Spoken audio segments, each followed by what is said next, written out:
3 minutes, 30 seconds remaining.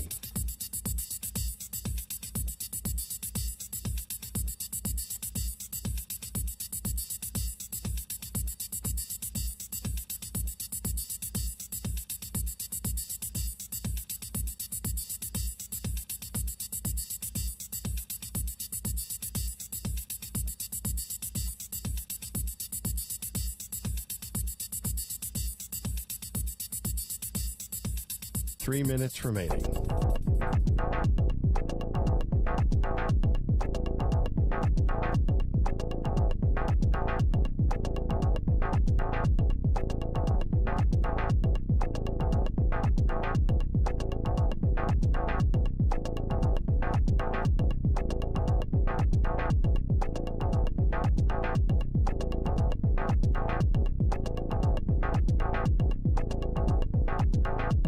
Two minutes, 30 seconds remaining.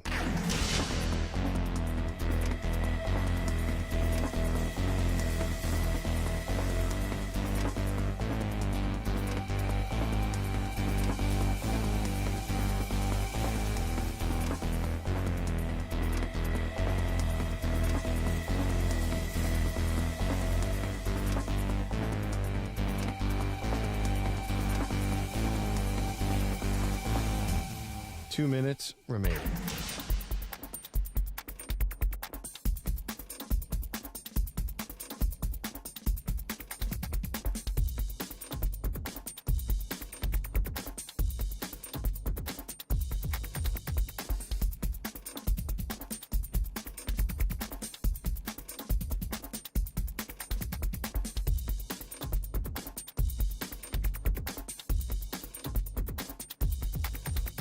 One minute, 30 seconds remaining.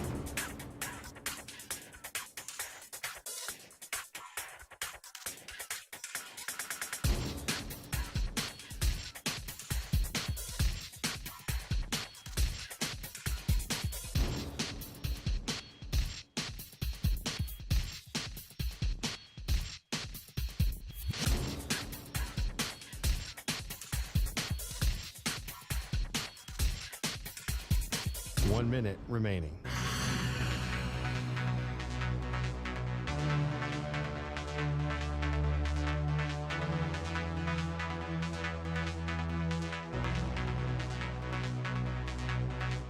Forty-five seconds remaining.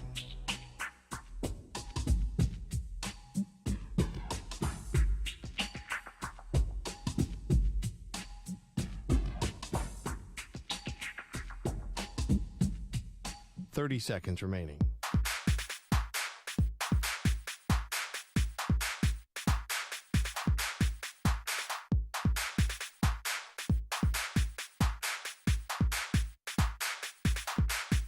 Fifteen seconds.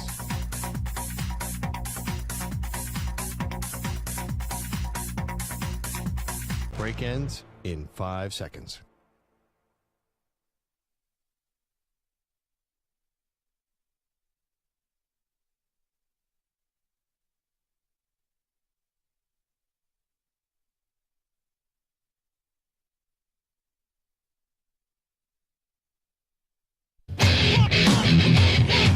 He's live. He's nationwide on CBS Sports Radio. This is the Zach Gelb Show.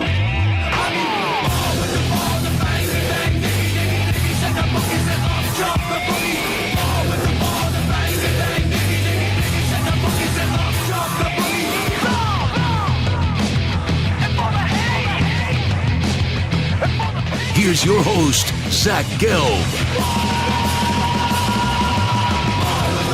Live from the place yet not overly ostentatious studios of CBS Sports Radio here in beautiful New York City, sitting on top of the 10th floor of 345 Hudson Street. Welcome on in to a Wednesday edition of the Zach Gelb Show across all the great local CBS Sports Radio affiliates, Sirius XM, Channel 158, the free Odyssey app, and of course streaming on YouTube. 855-212-4CBS is the number to jump on in, 855-212-4227. And you could always get at me on Instagram, where I'm straight flexing, or via the good old cesspool of Twitter, at Zach Gelb. That's ZachGelb. Got a packed house today. Big Mike CBS. Moist Mike is back in the building. Stuart Kovacs as well. Dion Dawkins from the Buffalo Bills going to join us 59 minutes from now at the top of the hour. And we're rocking and rolling all the way up until 6 p.m. Eastern, 3 p.m. Pacific. And don't ever tell me that Michael Samter is not a generous, benevolent producer and that he does not care about the well-being of his talk show hosts. Because I know we had a little incident last week, but this is what the good producers do. We had a little incident where I had to lay a few rules, like when there's food in the newsroom or if there's food right outside of the hallways and Samter sees some, just be a team player. Bring some for Stu, bring some for me if you see it, and we could sample, at least inform us that the food is there. Well, today, Samter comes right into the studio 2 minutes before the start of the show, and he gifts me a chocolate chip cookie that they are giving out in the kitchen of our CBS Sports Radio studios. So a very nice job. I like chocolate chip cookies a lot. I like chocolate chip cookies, Oreos, Vienna fingers are very good. And man, I can't remember the name of the cookies. They were just sent to the studio last week. Something stripes with the cookies. They were absolutely phenomenal. But yeah, those are some of my favorite cookies. So I appreciate that. And in a business sometimes where people don't get thanked, I just want to acknowledge 2 minutes into the show, right out of the gate, a big heartfelt thank you to Michael Samter. Welcome back. Hope your baby girl who turned a year old had a wonderful birthday celebration. And I appreciate you thinking about me trying to make my day better by giving me a chocolate chip cookie. Don't ever say that I don't do anything for you, because I will always and forever get you delicious chocolate chip cookies when I can find them. And Stu, notice, I've noticed this about Samter. He could get a little sensitive. We made a comment in jest. How dare he not be a team player? How dare he not give us food? And there was a little condescending comment that he made to me right as he gave me the cookie. Don't you ever say I don't do anything for you. So Samter thinks he's like this big tough guy, but we could tear him down day by day and just kill him with kindness. And eventually we see the kind soul that is one Michael Samter. All righty, let's start the show off with some not so nice things being said about Dak Prescott, Brock Purdy, Tua Tagovailoa, and Jared Goff. And it comes from Cam Newton, who still believes he is a top 32 quarterback in the NFL. Little news flash for Cam, who I'm a big fan of. And I have a Cam t-shirt, and I always thought Cam was treated unfairly because he would celebrate, and when he would score touchdowns, he would give footballs to children. But for some reason, Dopes had problems with that. But here is Cam, who is bitter, who is jealous, and he is annoyed that he's no longer playing in the NFL, especially in a year. It's got to be humbling for him, even though he won't portray this, when we've had like every quarterback go down, from Aaron Rodgers to now Justin Herbert to Joe Burrow to Kirk Cousins. The list just goes on and on and on of quarterbacks that have got injured this season, and no one has brought in Cam for a workout. No one has said this team should bring in Cam, because the fact of the matter is Cam, ever since leaving Carolina, and there were signs of decline the first time he left Carolina, his career is over. And the guy was a force on the field when he played. The guy won an MVP. He had a 15-1 season, got to a Super Bowl, but his body broke down right in front of him. And when he got to New England, outside of the game against Seattle, he fumbled away too many games, and his arm wasn't good enough. And then he goes back to Carolina, and outside of that first game back, even when he wasn't the starter, up against the Cardinals, he was not good anymore. And I thought the biggest reflection of Cam and the biggest realization that Cam was done is that Ron Rivera, who won a lot with him and trusts him the most, all those times he's been the Commanders coach and they've needed a quarterback, they have never brought Cam in, and they never gave Cam a one-year contract. But here is Cam on his podcast, 4th and 1, talking about Dak Prescott, Brock Purdy, Tua Tagovailoa, and Jared Goff. Brock Purdy, they're not winning because of him. He's managing the game. And if we were to put that in its own right as game managers, Brock Purdy, Tua Tagovailoa, Jared Goff, and really Dak Prescott. These are game managers. They're not difference makers. So I think the person who says this is very important. If this is just an analyst or a talk show host that says this, I don't think it has this big viral reaction because we've had conversations about Jared Goff and Tua and Brock and Dak and acknowledging, they're good quarterbacks. But I wouldn't call them elite and I wouldn't call them great.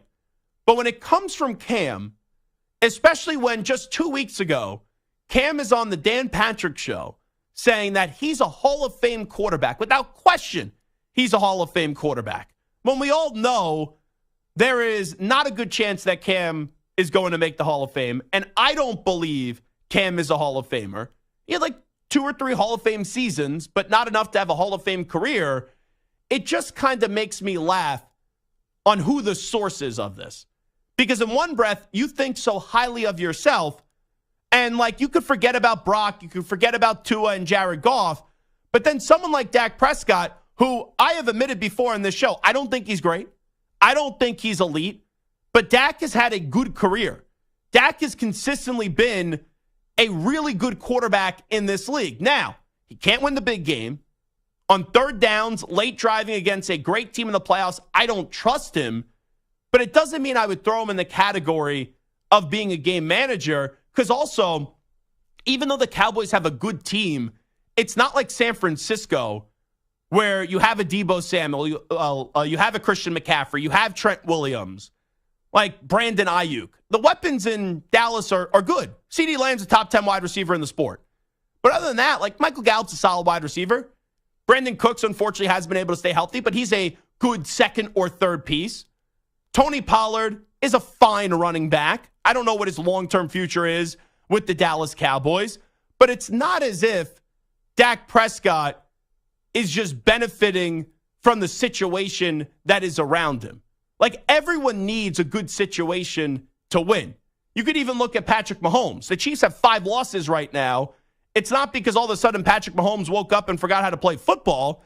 It's because he's throwing to Rashee Rice, Marquez Valdez-Scantling, and a few other, like Watson, like a few other guys that are not named Kelsey and Pacheco. So when you're not in a great situation, it's very tough to win. Now, the items in Dallas are not bare. The players in Dallas are good, but I just don't think the timing right now to call Dak a game manager is fair.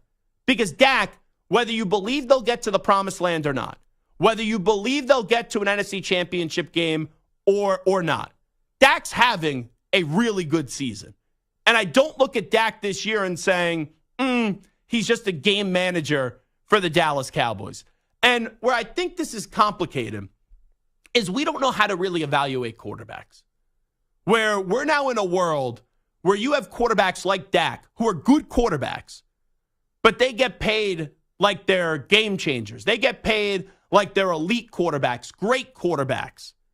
And that makes people overly critical of the good quarterback. I really think there's 4 tiers of quarterbacks. And the tiers would be labeled as this: elite/great, then good, then average, and then bad. That's the way that I would rank quarterbacks on those 4 scales. And I guess if you want to throw in a game manager scale, it would be the average quarterback. Because you would say, it's the average quarterback that looks better than what he is because of the environment and the situation that he's in. And when you go through those 4 quarterbacks, I would say Goff is a game manager. I would say Goff is probably the closest out of those 4 to a game manager. Tua is a good quarterback, but without Tyreek Hill the other night, man, that offense looked absolutely horrible. Brock Purdy, I said before the start of the season, I think he is more of a product of the system than a great quarterback, so that would indicate a game manager. But with the way that Brock is playing, sure, it helps when you have Kittle. It helps when you have Deebo Samuel. It helps when you have Christian McCaffrey. He is throwing the ball deep down the field. Now, it does help when you have the environment and the situation that you're in. So if you want to call Brock Purdy a game manager, I guess you could do that. But with that being said, it's tough to be a game manager and be dominating and smothering every opponent that you play. So I don't think the overall point is this. I don't think that Cam is like this absurd with this take. But it's more so the way that the term game manager has this negative connotation that you're getting dragged and you're getting carried by your team. So if that's the way that we kind of look at it, I would not call Dak a game manager. Brock, I guess you would lean more game manager. Tua, after Monday, you may have to call him a game manager. And then Jared Goff, I think he's more so of a game manager.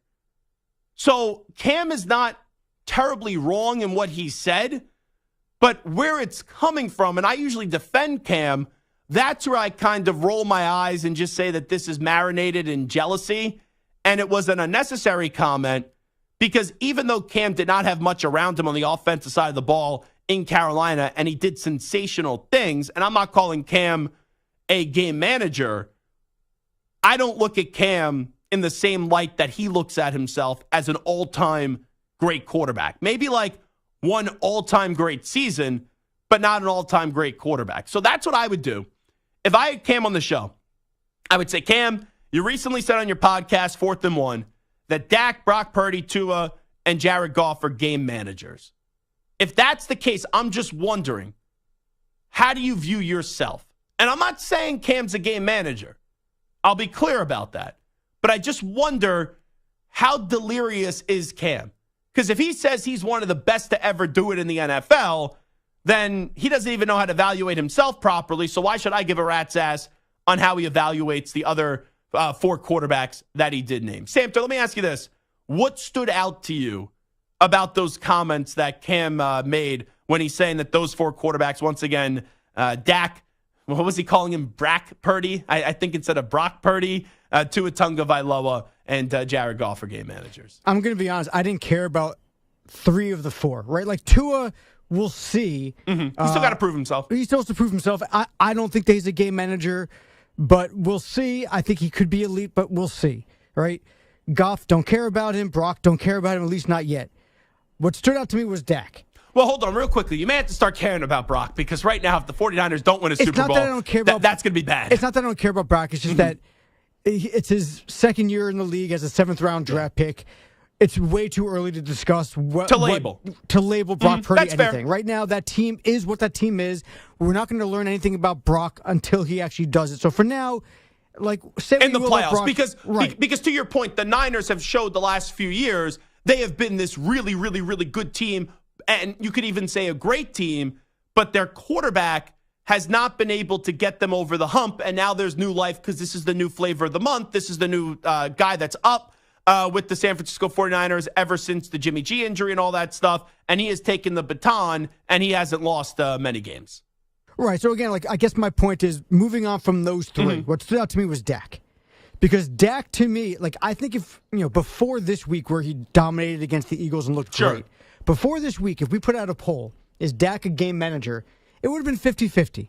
52-48, 55-40, but it would have been close. It would have been a tight poll. Now I think it's a little bit skewed. You mentioned this before the show because he played so well against the Eagles, but I think a lot of people look at Dak as a guy who puts up big numbers against bad teams, but shrinks in the big moments. So he's not an elite level quarterback who can lead a team to a Super Bowl. He could be a Super Bowl quarterback if his defense carries him, but a lot of people don't think he is the guy to lead a team. So when I hear Cam calling Dak a game manager, it really makes you start to wonder, are the Cowboys great because of Dak, in spite of Dak, or does he just kind of help keep their head above water? And I think it's such an interesting conversation because to me, I think if Dak were on half of the other teams in the NFL, he would still be very good. And he would still be able to bring... So you don't think he's a game manager? I think he's well more than a game manager. I wouldn't call him a game manager either. No, I think he's way more than a game manager. I think he's good. But I also think he's a guy who shrinks in big moments. You can still be a very good, high-caliber quarterback who shrinks under pressure, who chokes in the big games. You know I compare Dak to? And I've said this for a while. Dak and Kirk Cousins remind me a lot like one another. Right, and Kirk is not a game manager. That guy is a good passer. And look at the Vikings now. Without Kirk Cousins, they go from Josh Dobbs up, he's looking okay. Then we got to bench him. And now they're going to Nick Mullins. And a lot of people thought when Kirk unfortunately had the Achilles injury, that was it for him with the Vikings. But then you start to see life without Kirk. And it's like, maybe we bring him back on a 1 or 2 year deal or do a 3-year extension and make it favorable from a salary cap standpoint. Because sometimes the person you have, you don't appreciate that person until you no longer have them. And I don't think when you're with the Kirk Cousins or when you're with the Dak Prescott, you're like, wow, we have a Hall of Fame elite great quarterback, because neither of those guys are Hall of Fame elite great quarterbacks, but they're good quarterbacks. Yeah, but Kirk maybe not, but his numbers are going to be Hall of Fame level numbers. Whether he gets in is a different story. Dak's not a Hall of Famer. The only reason Dak would get into the Hall of Fame is because he plays for the Cowboys and we talk about him so much. And if Dak Prescott, perfect example, Dak Prescott plays for the Minnesota Vikings, there is no way you're saying that Dak Prescott is a Hall of Famer. Now, all the stats, it's kind of like the reverse way of baseball, where in baseball now, the standard for a Hall of Fame pitcher used to be 300 wins. Starters don't go that much longer anymore. Wins, even though it's stupid, has been devalued. And pitchers don't play as long as they used to. And they're not these workhorses like they once were. Now with quarterbacks, since it's such a heavily offensive inflated league, like Phillip Rivers right now is top 10 all time in passing yards and passing touchdowns. And there's a good contingency of people that don't believe Phillip Rivers is a Hall of Fame quarterback. And personally, I'd rather have Phillip Rivers than Dak Prescott if you just looked at them and they played, let's say, at the same time and they started their career at the same time. That's interesting. That's a question, right? Like Phillip Rivers, you talk about the talent that Dak has around him in Dallas. And both are similar. Phillip Rivers had maybe some of the best rosters in the NFL at the time. You look at those Chargers teams with LT. Yeah, but it wasn't as long Sean as you thought. Merriman and Antonio Gates. He had monsters all over the field. But Gates and LT with Rivers was not as long as you thought. I've done this before, where I've said it before, trying to find reasons why Phillip Rivers isn't a Hall of Fame quarterback, and then you go through the numbers. And yeah, the second hour, he had Keenan Allen, who was one of the more underrated wide receivers in the league. Melvin Gordon had some good seasons as well. But yeah, I think that Phillip Rivers is someone that was an underappreciated quarterback, because for quarterbacks, all we do is look at wins and losses. And for Dak, I think right now people are starting to warm up to Dak. They're like, he's having an MVP season. But that doesn't mean just because you have this MVP season that I view you now as one of the greatest quarterbacks of all time. So here's a question. I'm going to put out a poll to our followers at CBS Sports Radio. Would you rather have Phillip Rivers or Dak Prescott? No, so I was going to go with I think either. that's a great question. We could try that too. Mm-hmm. So now we have 3. Let's vote on the poll. Okay. Let's put a poll out for the poll. Should the poll be Rivers or Dak? Should the poll be, is Dak a game manager? Or should the poll be, will Dak be a Hall of Famer? I mean, all 3. I could put up 3 polls and just go boom, boom, boom. No. That's too many polls. That's too many polls. I've heard that before. What about, I don't know what you're doing when you get away from here. Go to the Legs and Eggs buffet. That's what I hear Santer's a frequent patron to. What about this? Who would you rather have? Dak, Kirk, or Phillip Rivers? Do you like that? Sure. Let's do it. Or do you want to go, is Dak Prescott a Hall of Famer? I like all of them. I think it's just too early to, I don't think Dak is a Hall of Famer right now. But Dak's going to go play for another, 6-7 years, bare minimum? I mean, he's 30. He's won 65% of his games. He throws 3 touchdowns to every pick. Plays for the Cowboys. So that says What's something. his Hall of Fame moment, though? I mean, that's the thing. He hasn't had it yet, for sure. He hasn't had a moment, but he has. Because in the playoffs the last 2 years, he's let them down against the Niners. But he has Hall of Fame stories, right? The fact that he Not took enough, over. though. Not yet, but he's still 30. He's still, think about it. Some of these quarterbacks play to their 40 or longer. He has a good 8-9 years left, depending on his health. Which he's been injured a decent amount. Between coming back from the injuries, between playing hurt all the time, between coming in and taking over Tony Romo in that incredible rookie year, for playing for the Cowboys and being that. You know what? There's been a lot of, not moments, but a lot of storylines around Dak. Do this. Do you think Dak Prescott will be a Hall of Famer? How about this? Dak or Romo? Better Cowboys quarterback, I was going Dak to or say, Romo? who has a better chance of making the Hall of Fame, Dak or Cam? And really stick it to Cam. I don't think Cam, get Cam out of the conversation. Go, is Dak Prescott a Hall of Famer? Put that out on CBS Sports Radio. This is Zach Gelb Show on CBS Sports Radio. We'll take a time out. How do you view Dak Prescott? 855-212-4CBS. You're in a 5-minute break.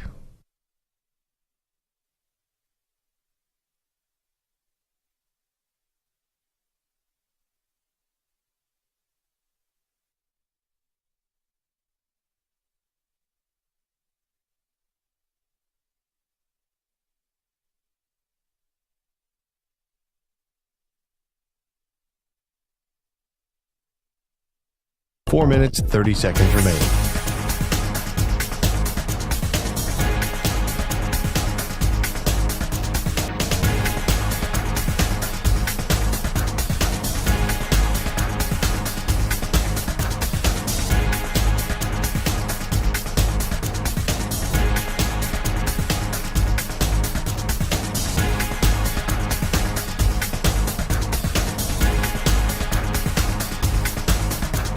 Four minutes remaining.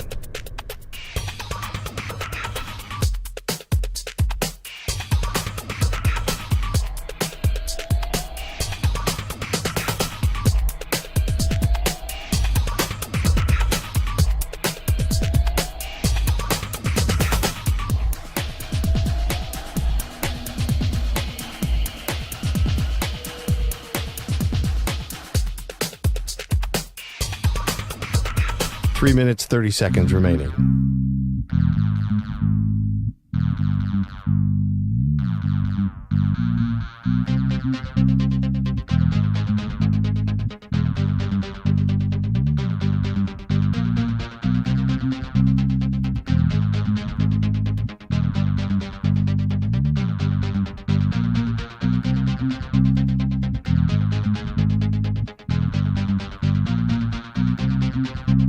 Three minutes remaining.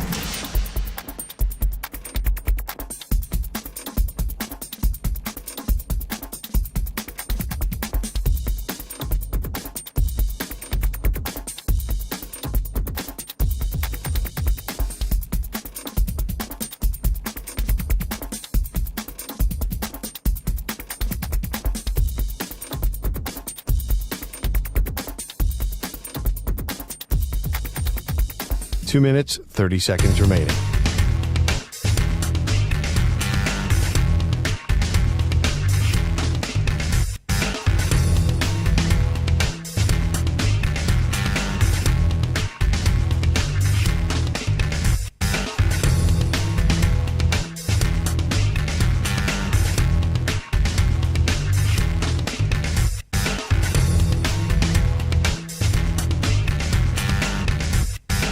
Two minutes remaining.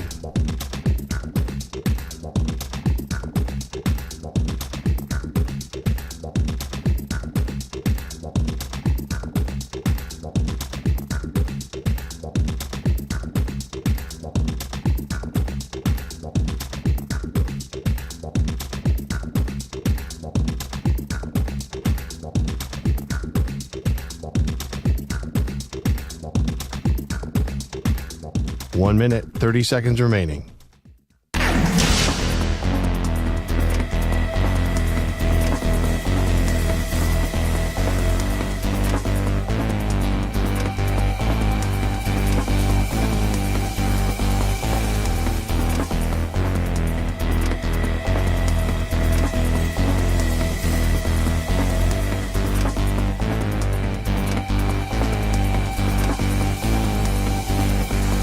One minute remaining.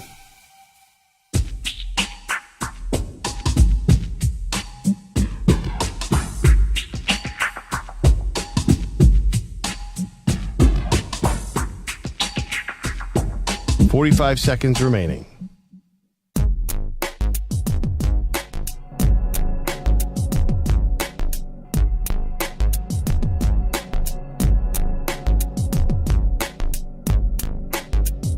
Thirty seconds remaining.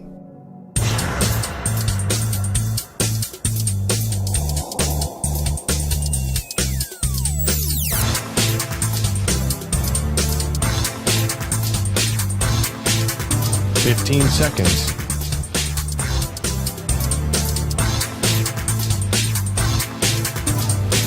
Break ends in 5 seconds.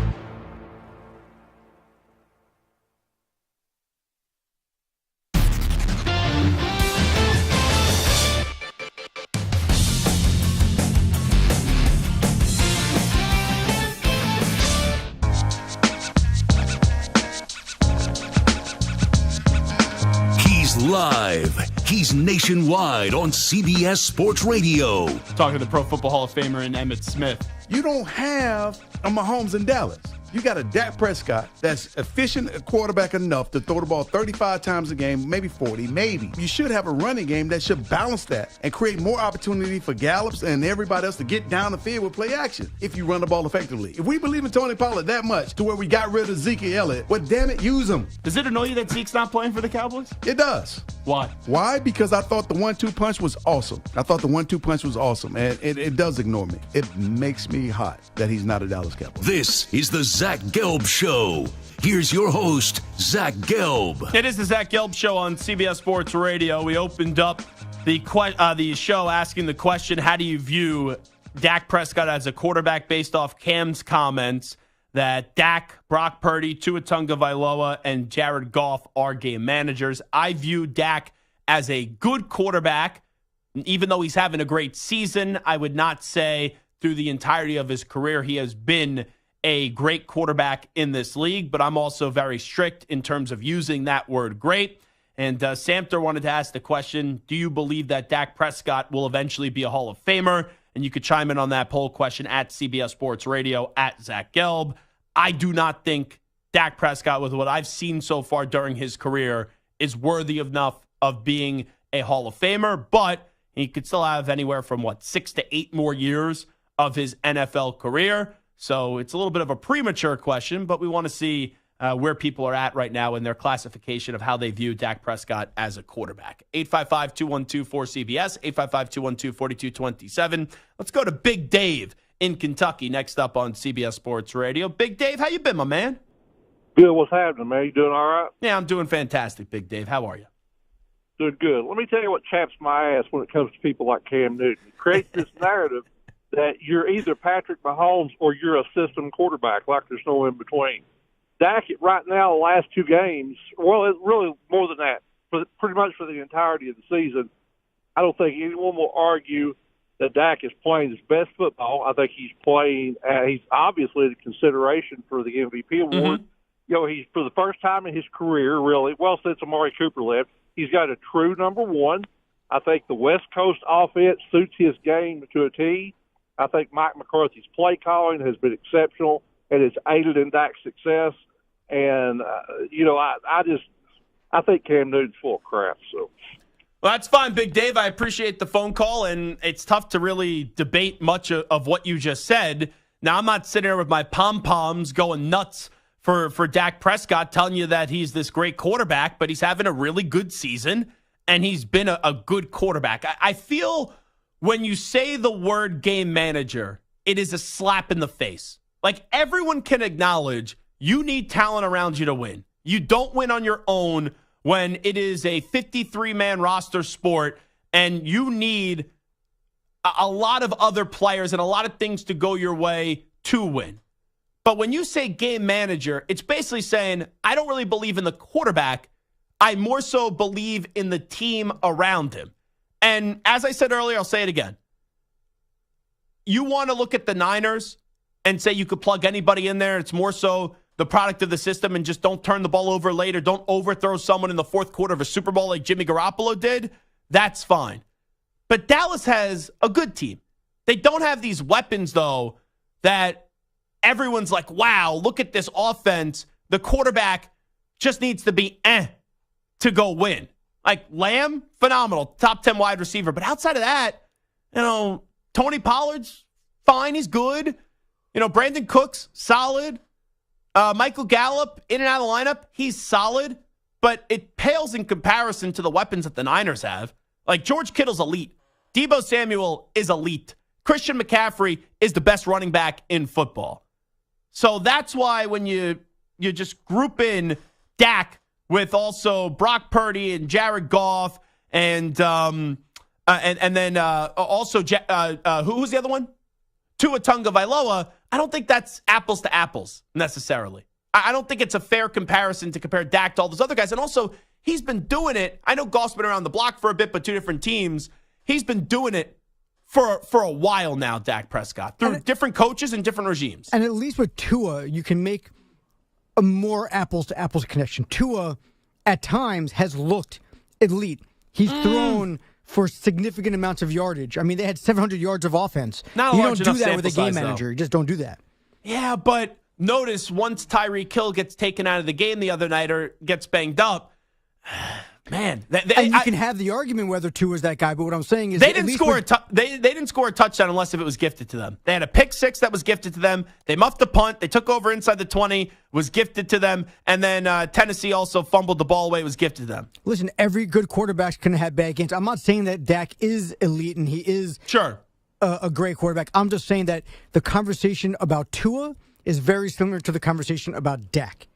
I think that you can have a very similar conversation. I can't go there yet. Because at times they both look elite. Like at no point does Jared Goff look elite. No. At no point does Brock Purdy look elite. He looks like he has potential maybe one day becoming elite, but he doesn't look elite. Tua and Dak at times look like elite, top-tier level quarterbacks, and then at times they look like they can't tie their own shoe. So for Tua and Brock, I think they're more similar, where I still don't know what the ceiling is for both of those quarterbacks. Now, Brock's having an incredible season. Tua's having a good season, but they also have a ridiculous amount of talent around them. So that's where I think those two guys are similar, and we'll see through more time and also through good health, which Tua has not had, where you can really take it. I know what Dak is.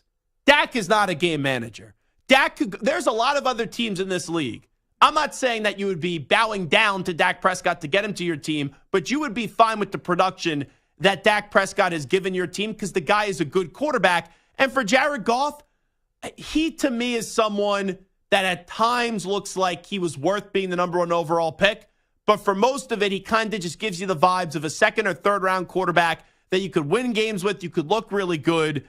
But I don't think anyone is feeling as if Jared Goff in a big game in a big moment is going to win it for you. And really for all four of those guys, there are questions about what they're going to do in the big game.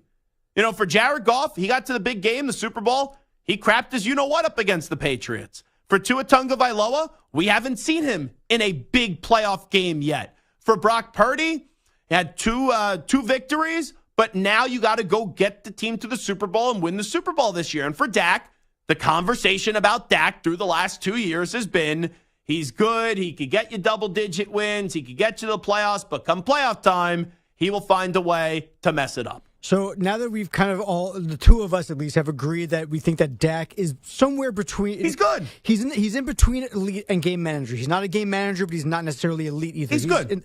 Do you think he's closer to elite, or do you think he's closer to game manager? That's a great question.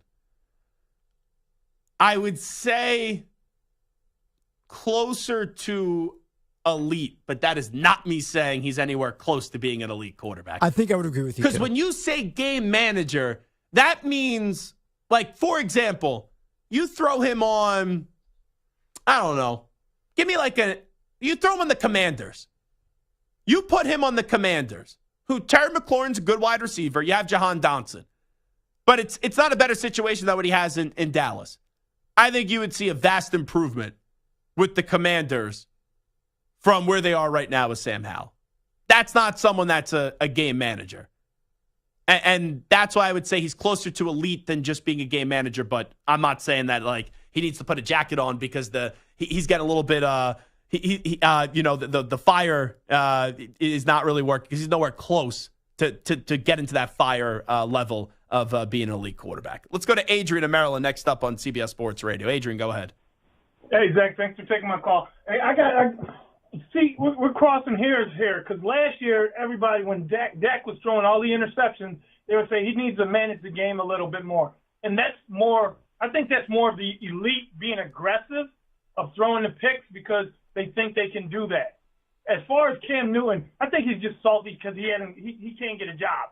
He couldn't throw the ball 5 yards when he played for New England. So now he's just got to come back and call everybody game managers and things like that. Game managers are guys that manage the games throughout and probably can't win the game in the last 2 minutes for you. Dak has done that. Granted, for the last 2 years against San Francisco, he wasn't able to do that in the last two games. But look, how many teams have done it against the 49ers?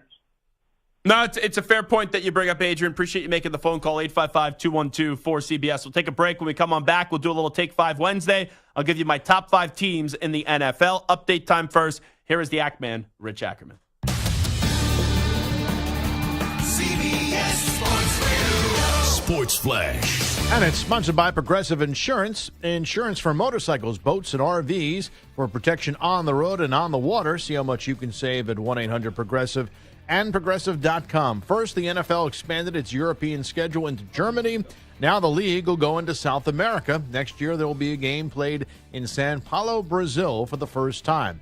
The biggest game of the year, the Super Bowl, will return to L.A. for 2027 for Super Bowl 61 at SoFi Stadium. Justin Jefferson said he will play Saturday when the Vikings meet the Bengals after suffering a chest injury last Sunday, and the Browns have lost safety Grant Delpit for the remainder of the regular season with a groin injury. He is on injured reserve but could return for the playoffs. Yannick Ngakoue of the Bears done with a knee injury. The Pacers and Bucks meet tonight in Milwaukee, which looks to avenge its semifinals loss of the in-season tournament. The Bucks needed overtime to get past the Bulls on Monday, while the Pacers' only loss over the last 5 was to the Lakers in the in-season tourney finals, while the Lakers try to bounce back from a loss in Dallas last night. They're in San Antonio to face a Spurs team that has dropped 17 straight. I'm Rich Ackerman. CBS Sports Radio is turning up the heat this December. From the NFL playoff push, bowl games, and coast-to-coast action from the NBA hardcourt to the college game, we've got you covered. CBS Sports Radio.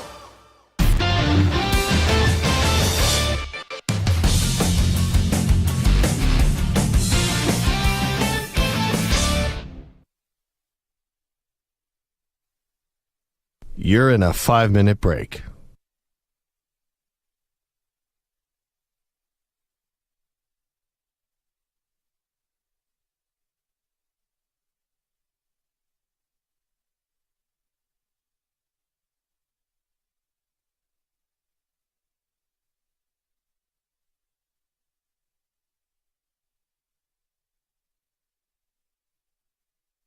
Four minutes, 30 seconds remaining.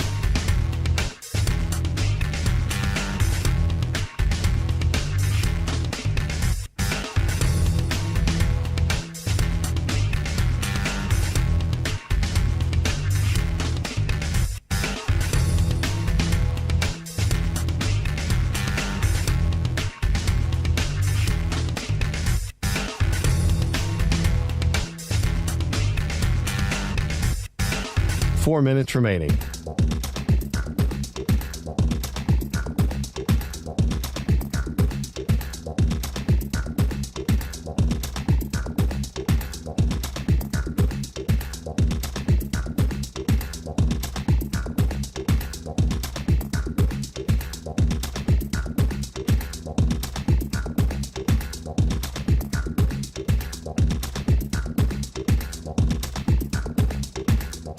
Three minutes, 30 seconds remaining.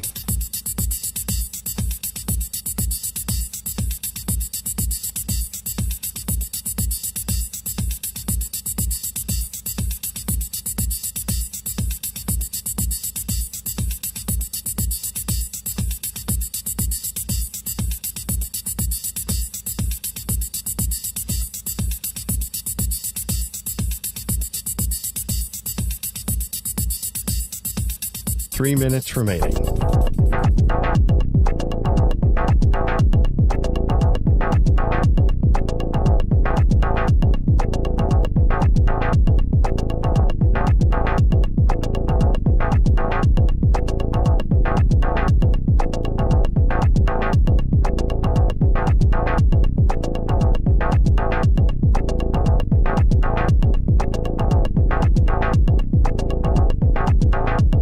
Two minutes, 30 seconds remaining.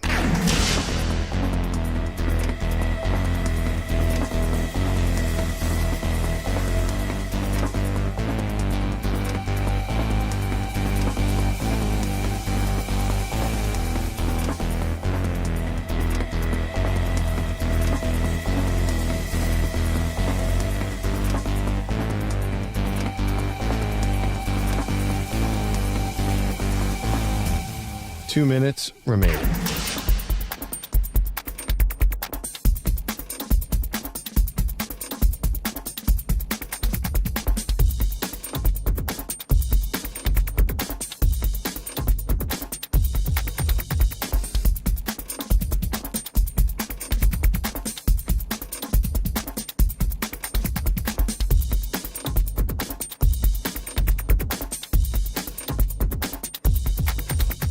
One minute, 30 seconds remaining.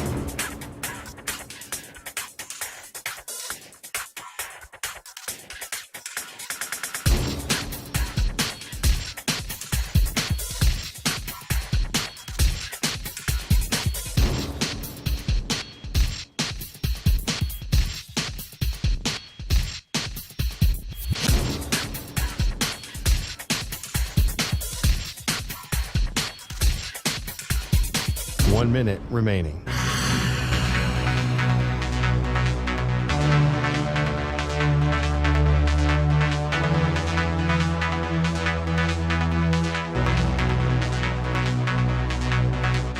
Forty-five seconds remaining.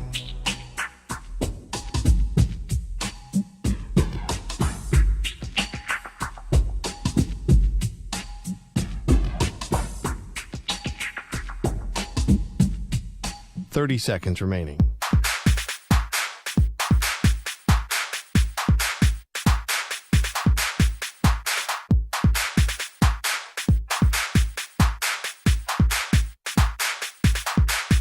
Fifteen seconds.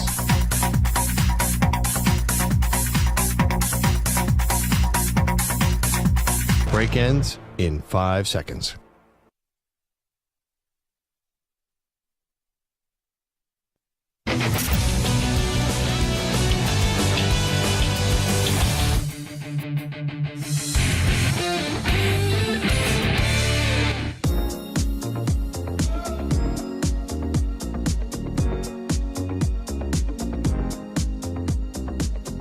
Now back to the Zach Gelb Show.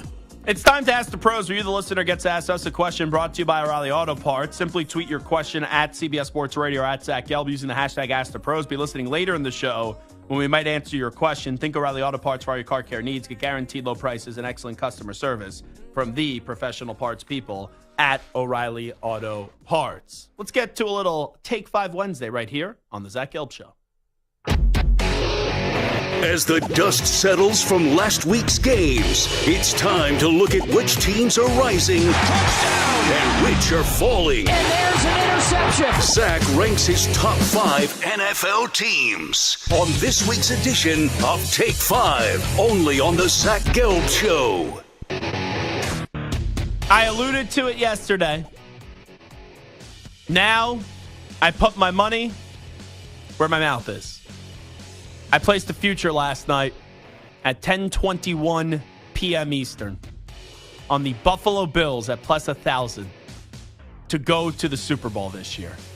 I'm going to be ahead of the game here. I told you last week, Bills were going to beat the Chiefs.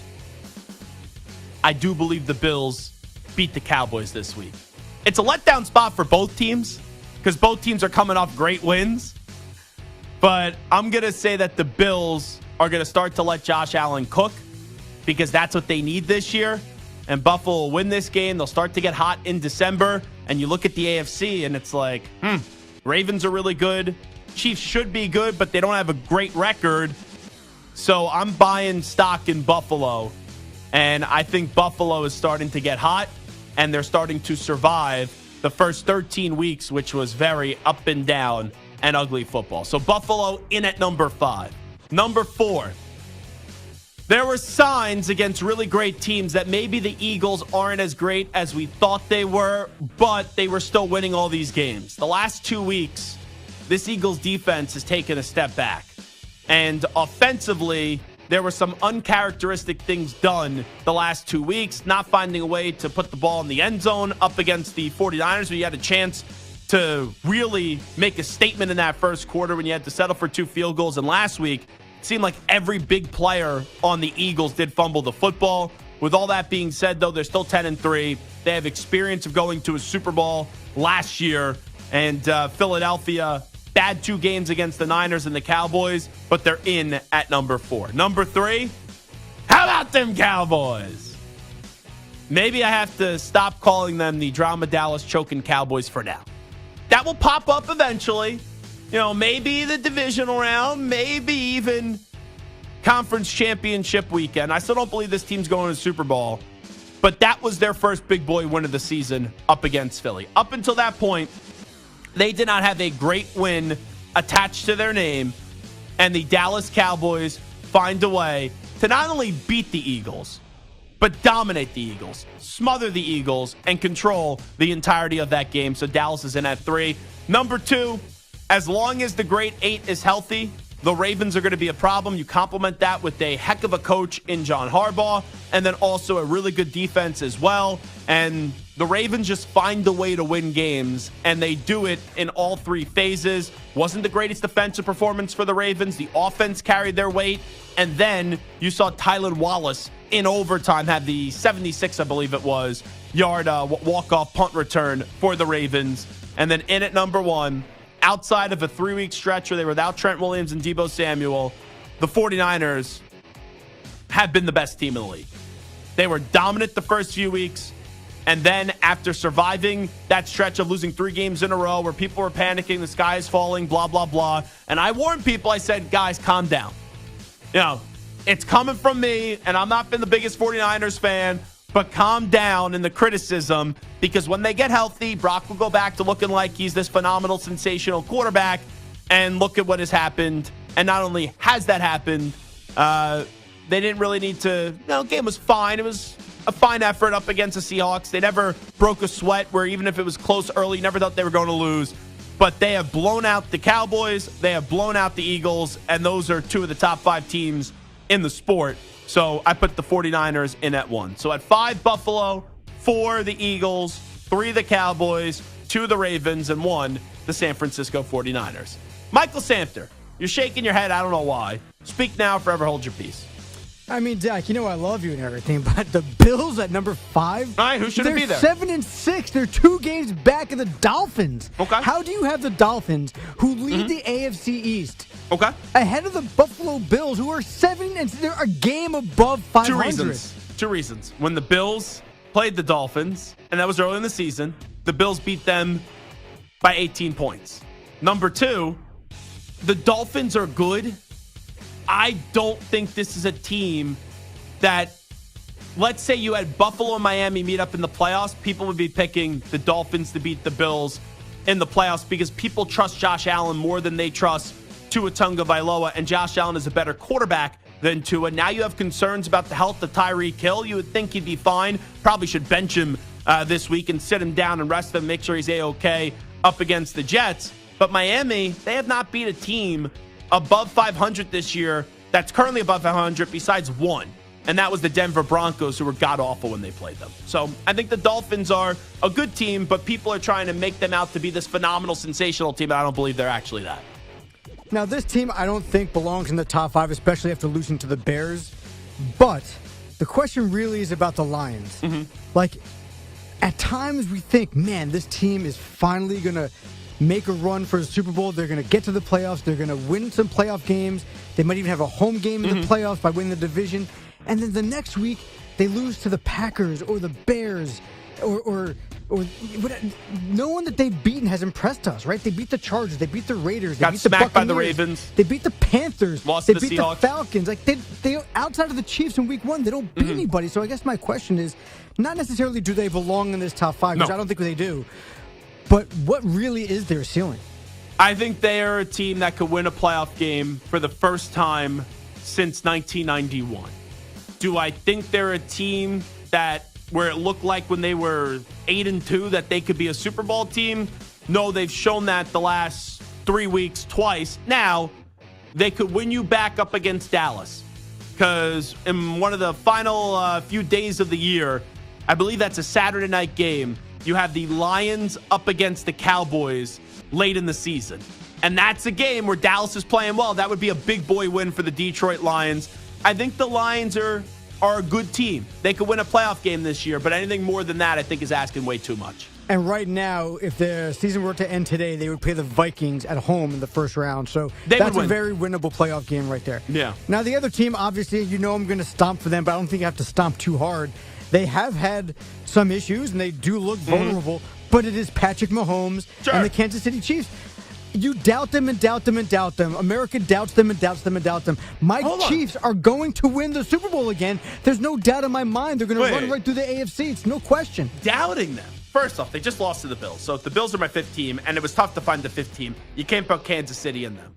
Mahomes is frustrated. He's crying about the officials who made the right call because down deep, Patrick Mahomes knows his team has some serious problems because they don't have weapons. With that being said, if you ask me 3 teams to get to the Super Bowl in the AFC, Kansas City is still on that list. So let's pipe down on the doubting, but also, since you're kind of a Fugazi Chiefs fan, you don't know what it's like because I experience what the Chiefs are trying to experience for 20 years.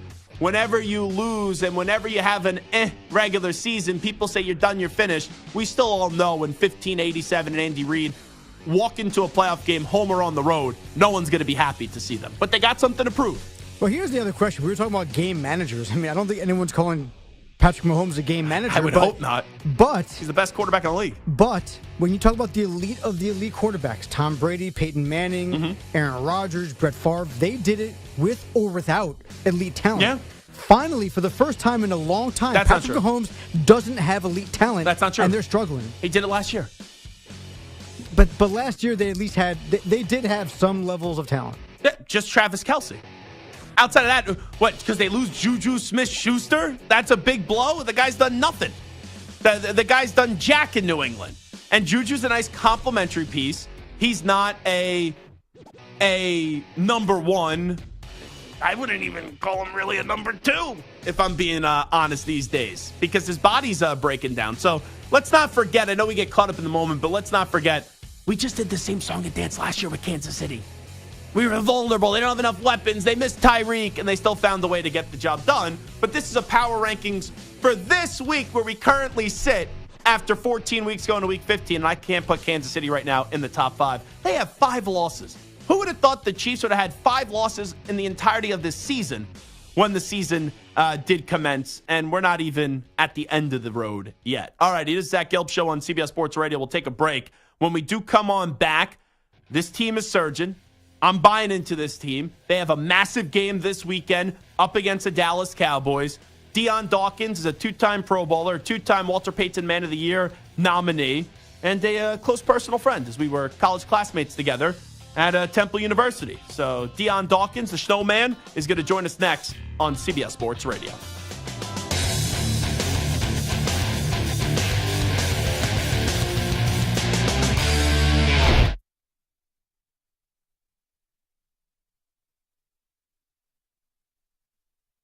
You're in a 5-minute break.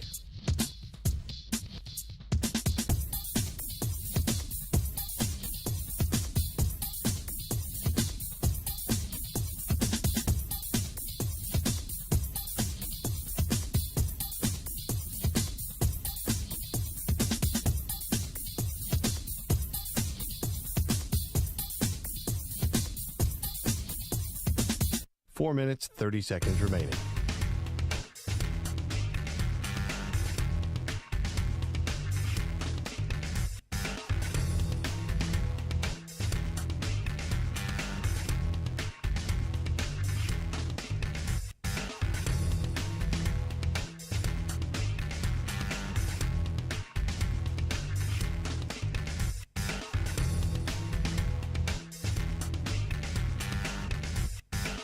Four minutes remaining.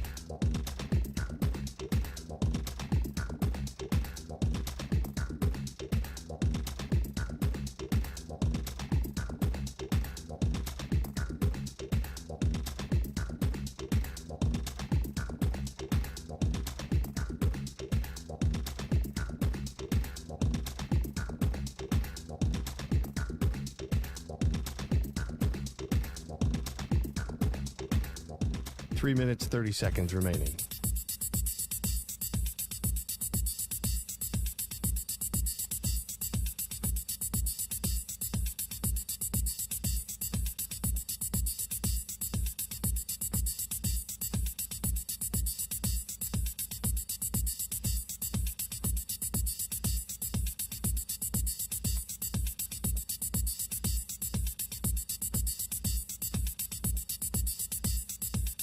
3 minutes remaining.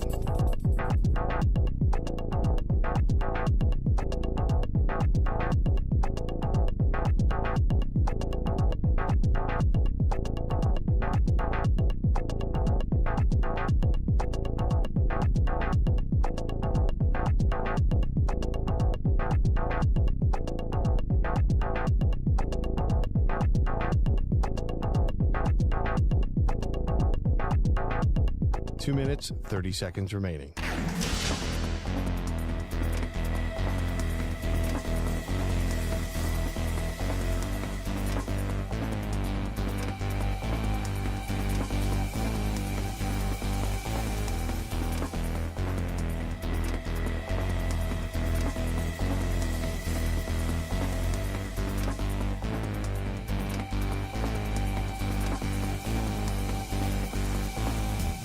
Two minutes remaining.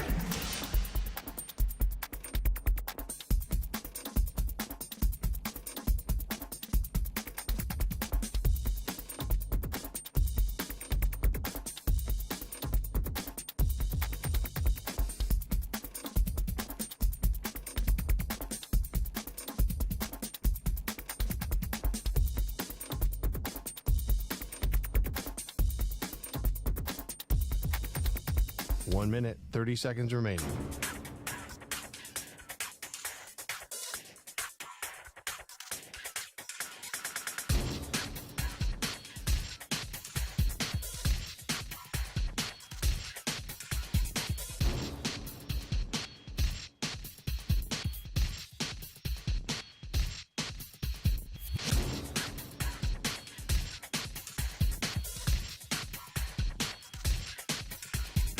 One minute remaining.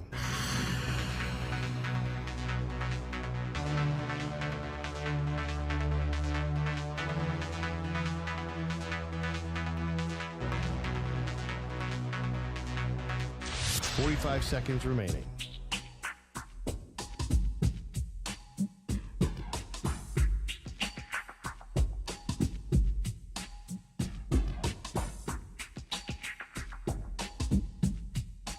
Seconds remaining.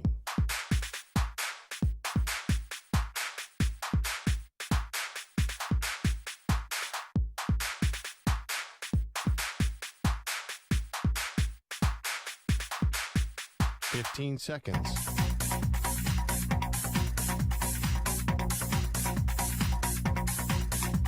Break ends in 5 seconds.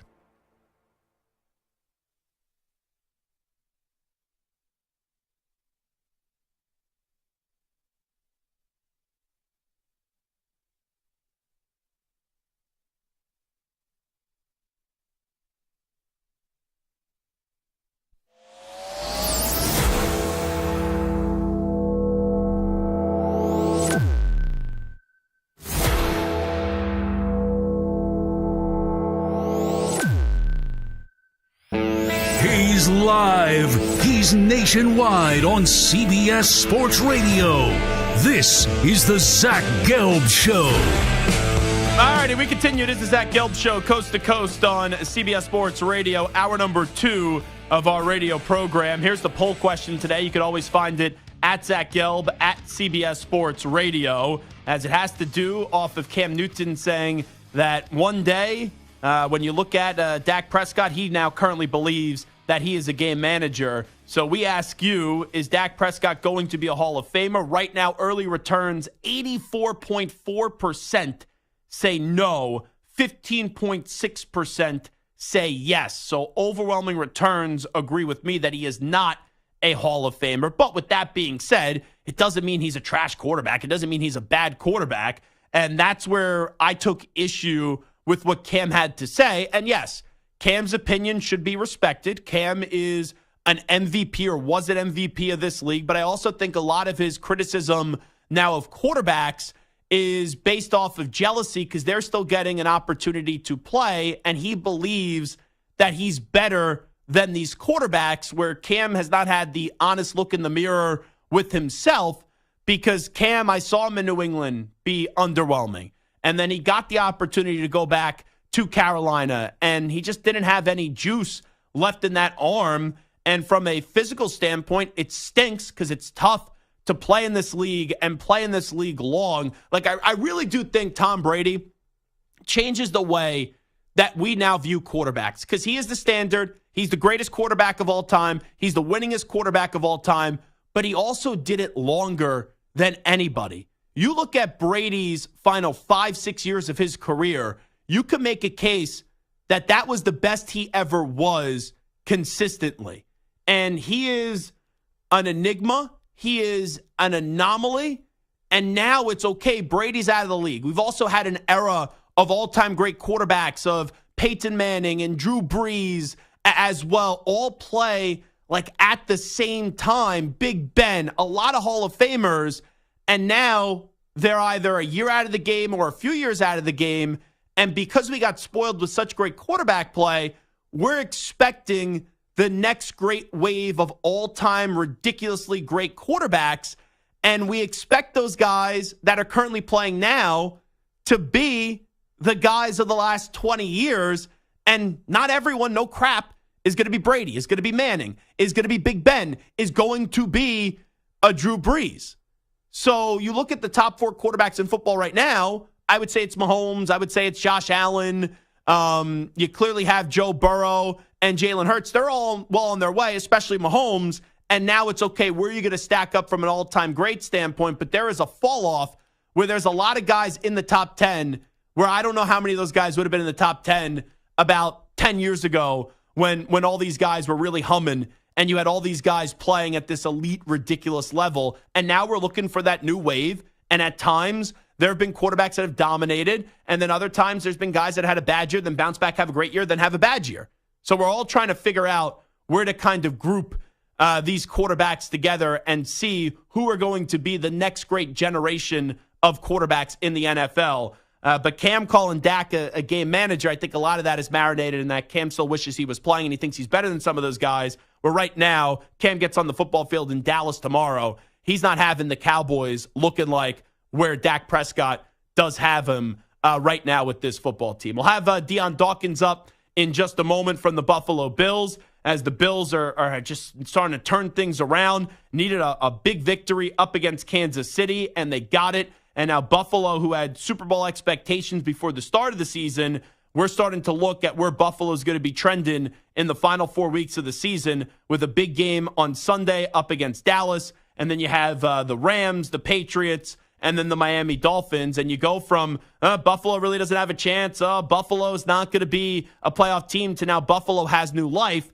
And some people are now starting to make that case for Buffalo to win the division once again. With Miami coming off that choke job up against Tennessee and those two teams meeting in the final week of the season. So hopefully we'll be able to connect with my college buddy Dion Dawkins in just a bit, who's having a sensational individual season for the Buffalo Bills, and he's well on his way to making another Pro Bowl, and once again is another nominee, another year for the Walter Payton Man of the Year Award. And as we wait for Dion, as I see he's connected in the Zoom, you just look ahead to this weekend of games coming up. You got 3 on Saturday, Minnesota at Cincinnati. You got Pittsburgh at Indianapolis. You got Denver at the Lions. And then when you go to that Sunday slate, you know, it's not the best Sunday slate that we've ever seen, but you do have a really good 4 o'clock window where you got Dallas up against the Bills. You got Baltimore up against Jacksonville. You know, even San Francisco at Arizona is intriguing with just Kyler Murray as a quarterback. And after that, like Washington and the Rams is not a good part of that 4 o'clock window. But then on Monday night, you do have the Philadelphia Eagles at the Seattle Seahawks. And that is a big one because it's a big bounce back opportunity for Philadelphia in a tough spot going to Seattle. But more for the Seattle Seahawks, it feels like their season, even in an NFC that has not been strong towards the bottom, it's more top heavy, where we're still trying to figure out what the wildcard teams are going to be. It does feel like this week the Seahawks season is on the line, having lost 4 in a row to the Rams, the 49ers, the Cowboys, and the 49ers again. And then you do get the Philadelphia Eagles coming up this weekend. And if they lose this game, even though you're at home, they would fall to 6-8 on the season. And then you start to look at the lay of the land in the NFL, and you start to wonder where the Seattle Seahawks are going to be heading towards. Also, as we wait for Dion, as I think we're just having some connecting Dion Dawkins up. Maybe we could just get him on phone, guys, if the Zoom isn't working. Bill Belichick's future with the New England Patriots is one that's going to be talked about in a big way. And I did see that Tommy Curran was talking at NBC Sports Boston last night, that he already says that the Patriots made that decision after their loss to the Colts in Germany. And they already made that decision to move on from Bill Belichick. So we're going to wait and see if that actually turns out to be true. I just have a tough time believing that with how few leaks did occur at one Patriot place for a long time, and we did not see that many things become public, I would have a tough time when you're debating or you're maybe deciding on moving on from a coach that has been there for 24 years and has won 6 Super Bowls.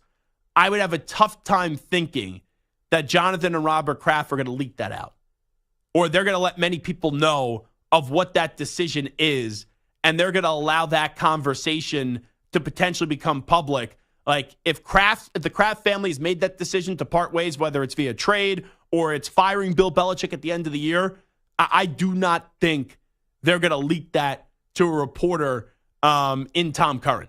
I just don't. I don't. And Tom Curran's been at this for a long time, but I don't think that's the way that you're going to treat your legendary franchise-changing coach in the final 4 weeks of the season. There is a good chance that Bill is not going to be back next year. But this idea that it's one thing to think the decision is already to be made, but then they would leak that out and they would want that story out, that's the tough time that I have when I evaluate that story. And that's also the other thing. All right, how many people know about this decision? And I would only think it's going to be Robert Kraft and Jonathan Kraft. And then maybe, and I don't know, I think if Bill was told that he's going to get fired at the end of the season, I don't think he's going to want this out there and getting this made available to the media. So I don't think that's going to be the case. All right, we have Dion Dawkins here right now from the Buffalo Bills. Bills had a massive victory last weekend in Arrowhead up against the Kansas City Chiefs. Dion Dawkins is a 2-time Pro Bowl and also a 2-time Walter Payton Man of the Year nominee. And more importantly, is one of my good friends from college at Temple University, and always enjoy when we get a chance to connect with Dion Dawkins. Big game this weekend for the Bills up against the Dallas Cowboys. Dion, how you been, my friend? My dog, Zach, was goody. I appreciate you coming on, and thanks so much for doing this. Yeah. I got to start you off. We know you guys have been through some battles, some wars going up against Kansas City, and they haven't always gone your way. Your season was on life support. You know how badly you needed that win. To walk out of that stadium with that victory, what is Dion Dawkins thinking about when you were walking off the field knowing the magnitude of that game? It was a beautiful feeling, man. The feeling was just of all in kind of awe, right? Like, we were going through all this stuff all week about McDermott and about some things maybe with Josh and the Buffalo Bills organization, all this little weird distractions that could have been in distractions then to pull a win out. However, we pulled it out and we left there with a win, just showed that, the football gods were in our favor. You guys have been through some real life stuff the last 2 years. Like, losing football games is one thing, but you guys have fought through a lot tougher stuff than that. Being 7-6 now, getting that big win, knowing that you still have everything in front of you, do you feel like finally there's some new life in Buffalo and you guys are starting to feel like your old self once again, since it felt as if throughout most of this year, that older version of the Bills that you've been through the last few years was starting to move in the wrong direction? Yeah, Zach. Definitely felt like we're moving in the right direction. We're taking it step by step, even though we're 7 games in. No, 7 plus 6. So we're 13 games in, right? So we're 13 games in, and we've had a lot of hiccups. We had a lot of changes, but this is only our maybe 3rd game with the new offensive coordinator, if I'm correct, or 4th game with a new offensive coordinator. So it's like a new season within the season for us. And we understand that it's different. it's different. We have a different guy calling the shots now, and it's just going to go in a different way. And because of that, it's a different mode. And we really understand the position that we're in, and over and over and over again, like we've been the Buffalo Bills team that is just right there. It's just right there. It's just right there. And we're tired of it. Like we want to, push that in, and we have to. And we're on a good track now. I don't want to say that we're rebirthed, but we have a lot of confidence in ourselves. Like we feel like ourselves again. And it's a good feeling to, walk with that confidence again that, Josh is back to being Josh and everything is going on the right cylinder. With all that being said, there will still be some people that look at you guys and go, they're 7-6. They're a fraudulent football team. They're not going to find a way to get the job done. What do you say to the people that are still doubting the Buffalo Bills after a big weekend and a big win up against Kansas City? We've been that our whole careers. Most of the guys here have been that. We come from – most of the guys that are the core of this team are not the overly top superstar guys that have had that golden rug their whole life. So we understand haters is going to hate, the doubters is going to doubt, but the snow effect is real. And the snow is just going to keep falling, and we choose positivity in our snow effect and negativity. So we're going to keep being us and keep doing what we do to try to keep the people that use their mouths to speak negative to use their mouths to speak positive. And that's just the way it goes. Like there's good and there's bad, there's doubters, there's non-doubters. People are with us, they're against us, they're either on the bandwagon or they're not. Because I remember a season ago, 2 seasons ago, everybody was Bills, Bills, Bills, Bills, Bills. And now, a couple things have gone wrong, I guess. And, everybody's, some people are doubting and some people are still with us, but we appreciate the people that are still rocking. And you've been a good friend to myself and always told me just to keep it going, but it'll turn. And I appreciate that. And my teammates know that about you. And we understand that there's good and there's bad, and people are just going to be people, and regardless, Zach. And we know that. And from being and growing up and going to school at Temple, Temple, we're underdogs. In Buffalo Bills, we're underdogs. And that's just the way it is. Everybody loves the glitz and the glam, and everybody wants to be a part of a winner. And soon we'll let everybody have that option to be a part of a winning team, which we don't want. And Dion Dawkins here with us. You know me. If you guys stink, I tell you that you stink. And you guys have not played wonderful football this year. But at 7-6, a big win up against Kansas City, the AFC being open, I think you guys could go make a run this year. And maybe you find a way with your backs up against the wall to see the best version of the Buffalo Bills the rest of the season. I think so too, man. And positive plays after positive plays, big wins, small wins, more W's, no L's is how we'll get it done. And we understand that we have a tough situation, but anything is possible. And we're not looking for hope. And we're looking for us to just be us, which is the Buffalo Bills. And when we're true to us, we're a scary team. So, obviously, a lot was said last week. I said some things as well about your coach in Sean McDermott. But for you personally, you working with him for so many years and having a good relationship with him, what do you want people to know about the type of coach and human being Sean McDermott is? Well, McDermott's a Philly guy. He's as real as they come. He's as real as they come. He's a family guy. He's true to himself, and he's different, as we all are.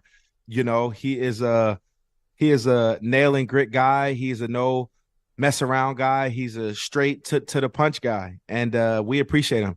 I am a Sean and McDermott guy, and he's my dog, and we rock with him. He's our leader, and we'll swing, fight, claw, punch, kick, whatever we have to do for that guy. And he's a real one, man. And he reminds me of my coach that I had at Temple, which was Matt Rule and Coach Wees. Those guys are guys that take it further than football. get to know in but your personal life. They get to know your family. They get to know your situations, your individual situations, which everybody has something going on. But McDermott takes the overall time that he doesn't have to ask and actually care. And when things come up and we need stuff done, he allows it to and be done. Like, yep, but I understand Dion has something going on today. Go ahead, Doc. Go ahead and handle that. And for an organization like this, a powerhouse of the NFL, where he could just be like, look, man, my butt is on the line. I got to worry about wins, but he cares about his players. And that tells everything about him, that he cares about his players high key more than he cares about himself. And I love him for it. And he's a true one. We've been rocking for it in 7 years. Damn near should have a Sean and McDermott tat. So, he's a real one. Dion Dawkins here with us. There's been a lot of chatter coming from Kansas City about the officials in the aftermath of that game. I don't get why. Kadarius Toney was lined up in the wrong spot. How have you reacted to some of the complaining Mahomes and others have done this past week? Zach, as I pull this up, the officials have done multiple things over and over. Like even this, right? This is a holding call, right? They're showing a holding call on Dion Dawkins. That's what he's showing right now. And I saw that in the moment. I'm like, that ain't holding. It's ridiculous. So I don't want to take no shots at the officials because they're not all bad. And there is things that go missed and some that need to be seen. And I understand it. And they're not perfect, but man, if we can get fined for little things that go on, I just feel like everybody should be held accountable. If they throw a flag and it's holding and we review it and it's not holding, they should get fined. And if Toney is offsides and he wants to appeal it and it's not, then it should be reversed or something should happen. But it's just not fair. It's just not fair that certain things go on, but he was. I mean, I hate to say it, he was offsides. You got to pay attention to the details in this game. It's a detailed game, and, that will cost you games, as it did the other day. What stands out to you in your preparation with the Cowboys? We know how good of a team that they have, and Micah Parsons is having a great season, but when you look at that defense, what jumps off the page? Well, 11, Micah Parsons does, 90 does, all of them do. But they play well together, and they're playing good football right now when it counts.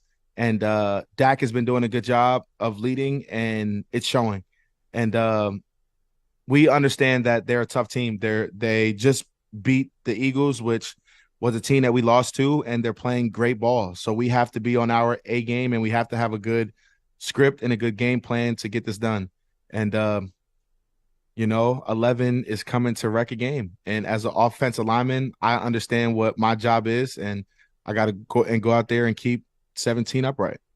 Last thing I'll ask you, back-to-back years, you're nominated for the Walter Payton Man of the Year award. We know how big you are and how dominant you are on the field, but off the field, that's where I'm really proud of you, because you're the same person that I met when I was at Temple. You haven't changed. You have a good heart. You always want to give back to the community. I remember when you got drafted by Buffalo, I said to you, you're going to be a rock star in that community, and you'll really fit in with that fan base. Just take us through more so people understand who Dion Dawkins, the person, is off the field, and all the great stuff you do in the Bills community and also really around the entire United States. Yeah, man. Of course, Zach. Of course you want me to tell you about the inner snow, right? I'm a people's person, man. I'm one to just care. Sometimes I care too much, and sometimes it can be bad, and most of the time it can be good. But I care. Like, I lead with in my heart, I lead with my passion, and I lead with myself, and I let God also lead the head spear. And I'm just a true person. Like, I don't beat around the bush. I shoot it straight. I give my true organic self to whatever is needed and wherever I can help. And the community is just one. Buffalo embraced me from day one. I went to Temple which was not a powerhouse school, like which I always say, it wasn't an example like an Alabama or LSU or Auburn or Texas or Tennessee, like one of them giant schools that have that rapport of stardom and superstar status and big time ball. So I went to Temple, and not that it humbled me, but it made me, be thankful for every little bit that I have, because we didn't have a sold out crowd every week. We had 2 sold out games my entire college career, and that was Penn State and Notre Dame game. And majority of the fans there were both Penn State fans and Notre Dame fans. So when I got to Temple and they embraced me, I'm kind of living out in my dream. I feel like that I'm playing at Alabama and right now, or I'm at Clemson, at one of those big schools, or Florida, where every week it's jam-packed and they have embraced me in their community and as an athlete. And I feel like it's my duty to give them everything of myself off. And I continue to just show my passion. I show my true self, and I truly live through that. And I give them my true self, and I'm vulnerable with Buffalo, which is what I think and I hope and that they see. I give them my vulnerable self, and that's just true. But that's me. Snowman is my alter person. But yeah, Buffalo is true, and I'm thankful for him. Every bit of it, from top to bottom, from good to bad. Buffalo has transformed me into, a better person. He is Dion Dawkins of the Buffalo Bills, 2-time Pro Bowler, should be a 3rd-time Pro Bowler this year, and is the back-to-back Walter Payton Man of the Year nominee for the Buffalo Bills. Dion, my friend, always great to catch up with you. Thanks for doing this.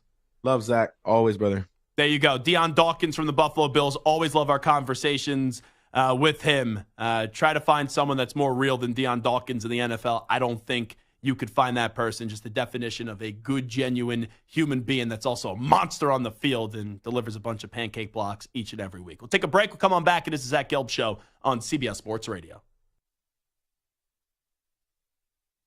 You're in a 5-minute break.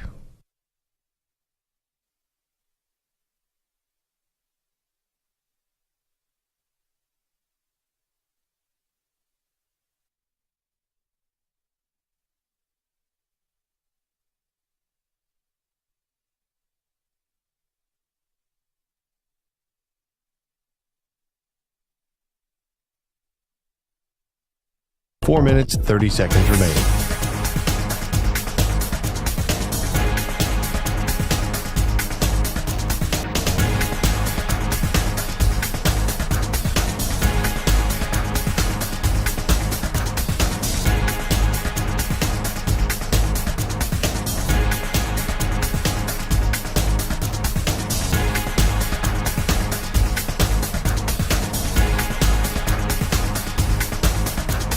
Four minutes remaining.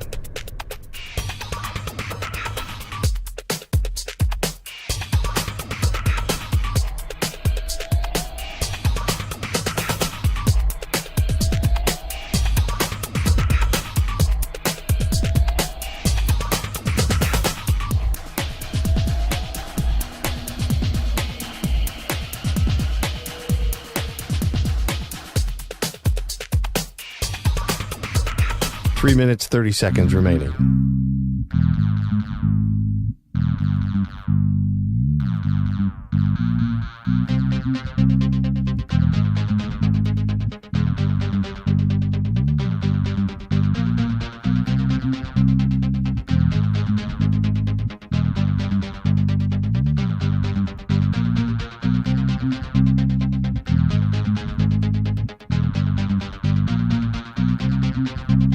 Three minutes remaining.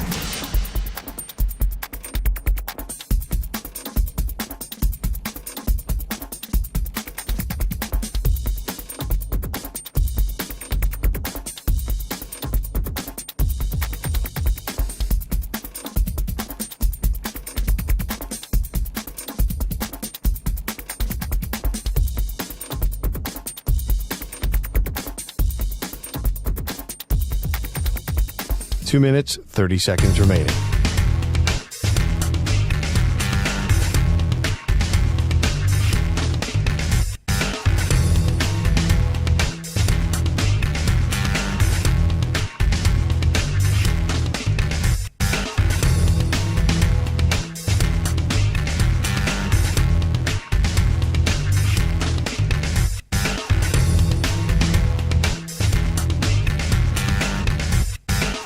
2 minutes remaining.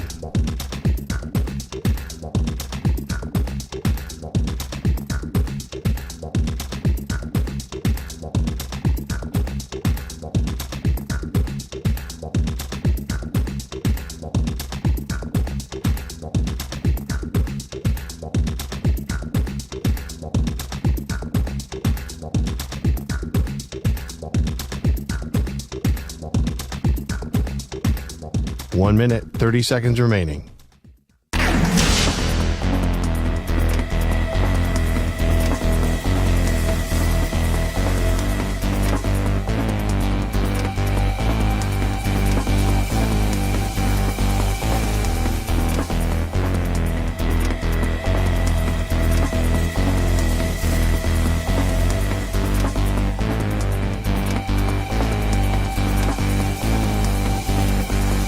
One minute remaining.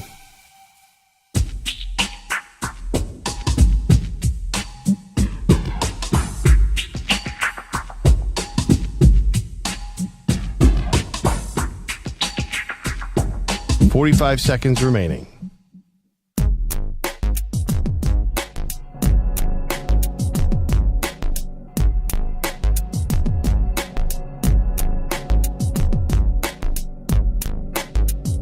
$30 seconds remaining.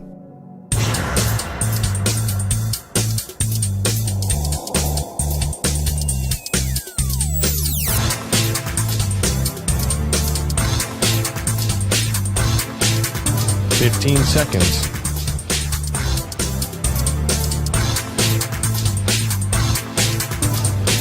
Break ends in 5 seconds.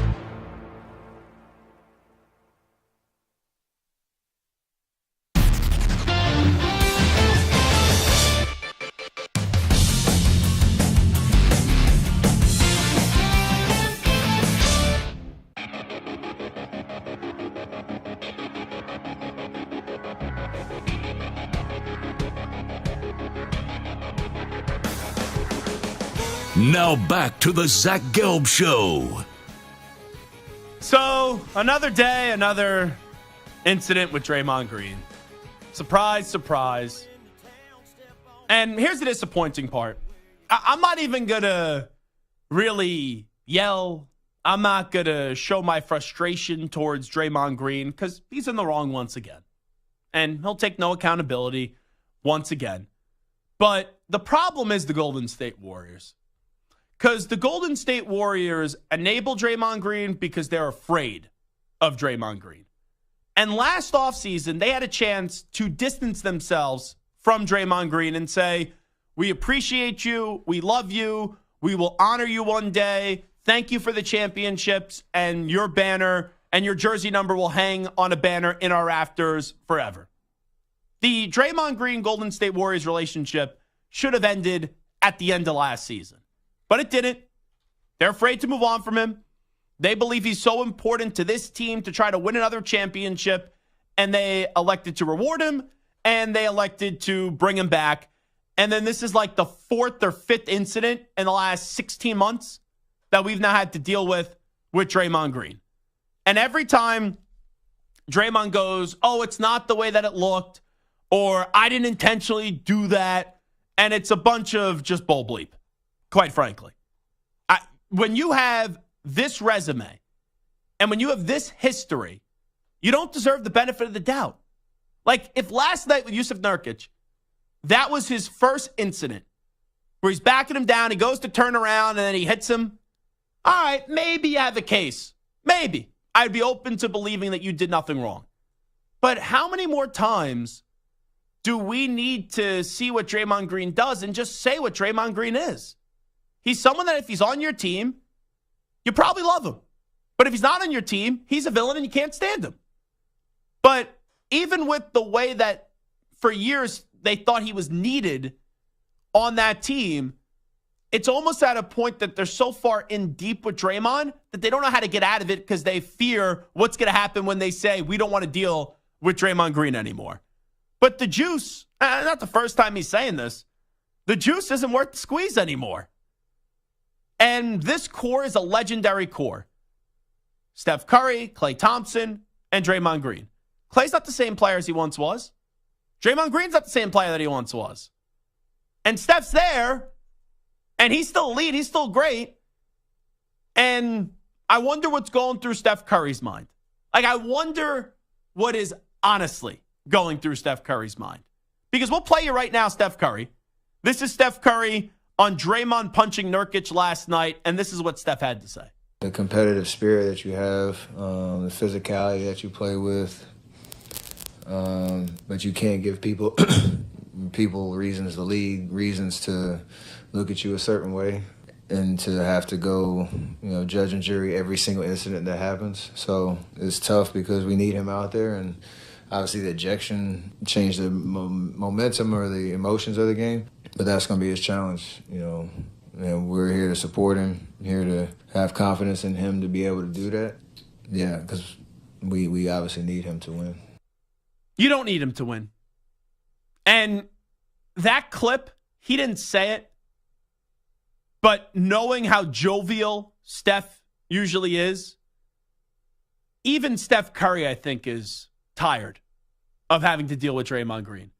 Because, yeah, he could sit up there and say, we need you to win. He could sit up there and he could say, oh, you're not going to get the benefit of the doubt because of your history. You need to find a way to control that. That's as critical as you're ever going to hear Steph Curry. And he tried to put a nice cherry on top of the sundae at the end. Oh, we need you to win. But Steph right there sounded dejected. Steph sounded frustrated. And I don't blame him because they have bent over multiple times for Draymond Green and have done everything for Draymond Green. And you can't go a month without something popping up where he's in the wrong. Here is Draymond Green on punching Nurkic last night in the whole incident. As I've said before, any replay, if I go look at every replay of everything, a replay is never going to look good, but like I said, I know my intentions. My intentions were to sell the call. I also don't think I'm an accurate enough puncher to do a full 360 and connect with someone. So unfortunately, I hit him. So I do apologize to him, and I didn't intend to hit him. You guys have known me long enough. If I intended to do something, I'm not apologizing for it. But I did make contact with him, so I apologize because it wasn't my intention. With him, again, I'm swinging away like he's holding my hip. I don't know if any of y'all ever played against Nurkic, but he's strong as shit. I'm trying to just spin away out of him holding my hip like this, and my momentum continues forward and hits him. I just don't believe anything he says. It's impossible to believe anything he says. Because he's talking about, any replay could show everything. Well, your replays always show that you're in the wrong. Or there is a line and you cross the line. But that's the Draymond Green playing victim card again. Oh, yeah, come on. If I was intentionally trying to hit him, I would tell you I'm intentionally trying to hit him. Why should I believe anything you say? It's like the boy who cried wolf. It really is. And finally, here's Yusuf Nurkic on the Draymond punching incident. What's going on with him? I don't know. Personally, I feel like that brother needed help. I'm glad he not trying to choke me, but at the same time, it ain't nothing to do with basketball, man. Like, I'm just out there trying to play basketball, they're swinging. I think we saw that often, but hope he, whatever he got in his life, get better. Nurkic is like, I could be worse. Could be Rudy Gobert getting choked in a game for basically just trying to stop a fight. So something he said there, which I thought was interesting, is like, I hope he gets help. Right? At what point is it no longer about punishing Draymond? And at what point does Silver sit down with Draymond and say, listen, dude, like, I get what your shtick is, but at a certain point, dude, like, you're becoming a danger to the game. You're choking dudes and punching guys. Like, you punched your own teammate last year. You choked a guy and you punched another guy this year. It's getting out of hand. It's one thing to, like, be on edge, like Bruce Bowen with the Spurs back in the day. Some of those, Bill Laimbeer, who used to clothesline guys coming down the line. Right? There was a fine line between being tough and being a dirty, disgusting dude, and that's what Draymond's turning into. He's dirty, he's disgusting, and he's a shell of himself. He's a caricature of what Draymond Green, was, that became this, like, crucial part of the Warriors championship team. Now he's just kind of like a cartoon part of himself. Yeah, and I'm not a psychologist, so I can't get into the brain of Draymond Green. Like, is this a separation from the basketball court? And then when the dude's away from the basketball court, I don't have a damn clue. But whether it's punching or kicking people in an area that no one wants to get kicked in, whether it's choking an opposing player, grabbing the legs of an opposing player or doing a 360 spinorama and having a fist hit another player, it's just too much. And everyone likes a villain in sports. You need a guy that gets under people's skin, but at an eventual point, it's a detriment to the team. And we've seen it be a detriment to the team. It cost them a championship against LeBron James and the Cleveland Cavaliers. Now, they ended up winning another one, right? And they've won others, obviously, more than one. But even in, there was a lot about being said about Draymond in that series up against the Celtics, and he eventually won. So it happens. It's a cycle. I just don't think they're winning another championship again. And when you're winning, it cures all. But eventually, this act's going to get old, but it's just so far down the road here. When now it gets old and they go a few years from winning, it's going to be time for Draymond Green to retire and then probably go do TV. All righty, Zach Gelb Show, CBS Sports Radio. We'll come on back. Should Tyreek Hill play this weekend for the Miami Dolphins? Update time first. Here's the Ackman, Rich Ackerman. CBS Sports Radio. Sports Flash. Oh, Justin Jefferson will be playing this weekend, confirming that he'll be on the field after leaving Sunday's game with a chest injury, but the Browns have put safety Grant Delpit on injured reserve with a groin injury. He could be back for the playoffs, though. The NFL expanding its international reach next year for the first time. There will be a game scheduled to be played in Brazil in São Paulo, while back in the U.S., the Super Bowl returning to L.A. eventually. The 61st edition of the big game in 2027 will be back at SoFi Stadium.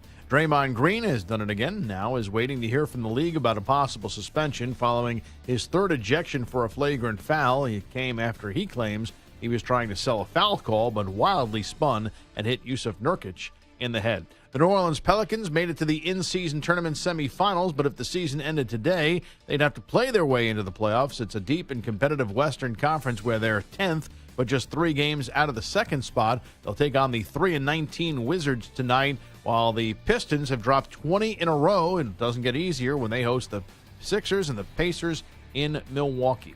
I'm Rich Ackerman. Jim Rome here Thursday in the Jungle. Wide receiver Steve Smith Sr. and Sixers head coach Nick Nurse. Plus, What's Your Beef? Thursday, 12 noon Eastern, 9 Pacific. CBS Sports Radio.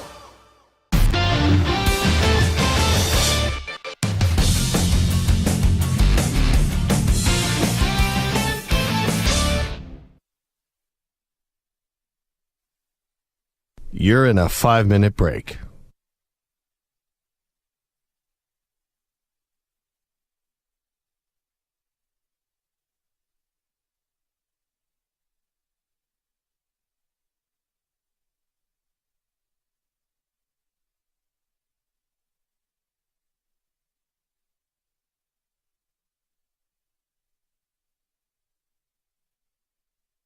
Four minutes, 30 seconds remaining.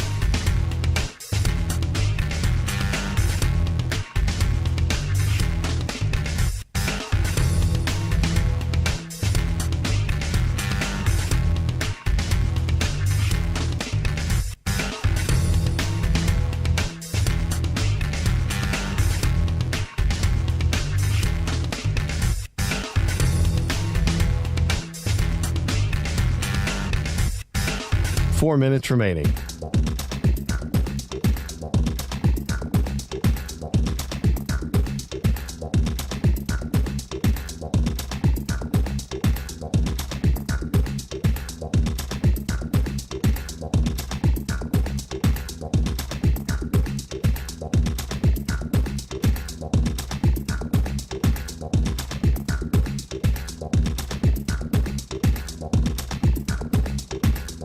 Three minutes, 30 seconds remaining.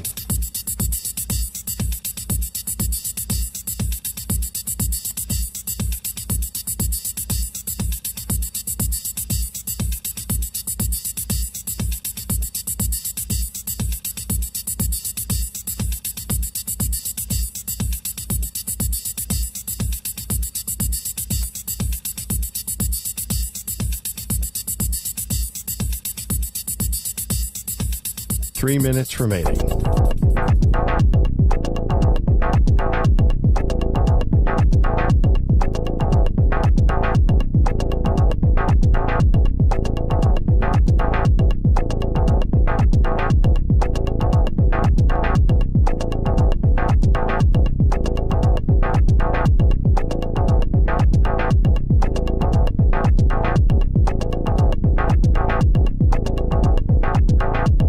2 minutes, 30 seconds remaining.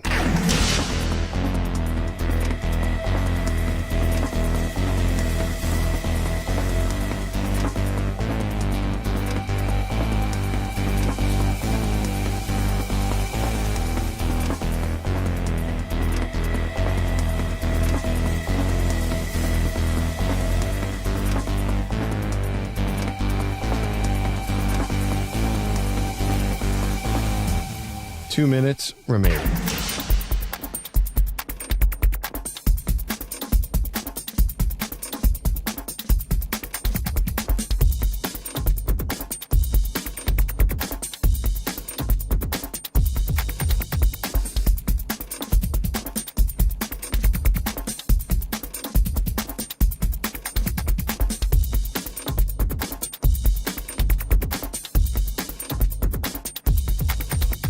One minute, 30 seconds remaining.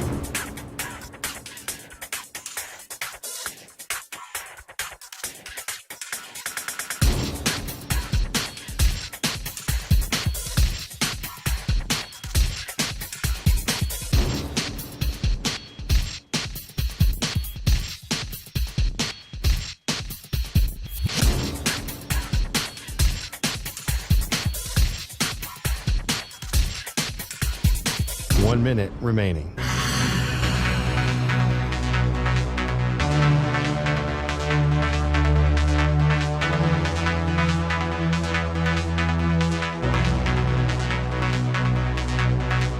Forty-five seconds remaining.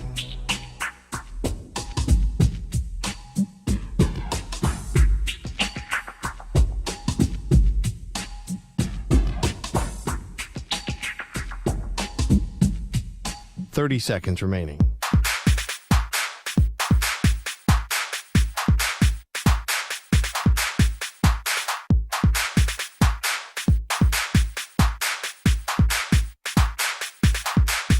Fifteen seconds.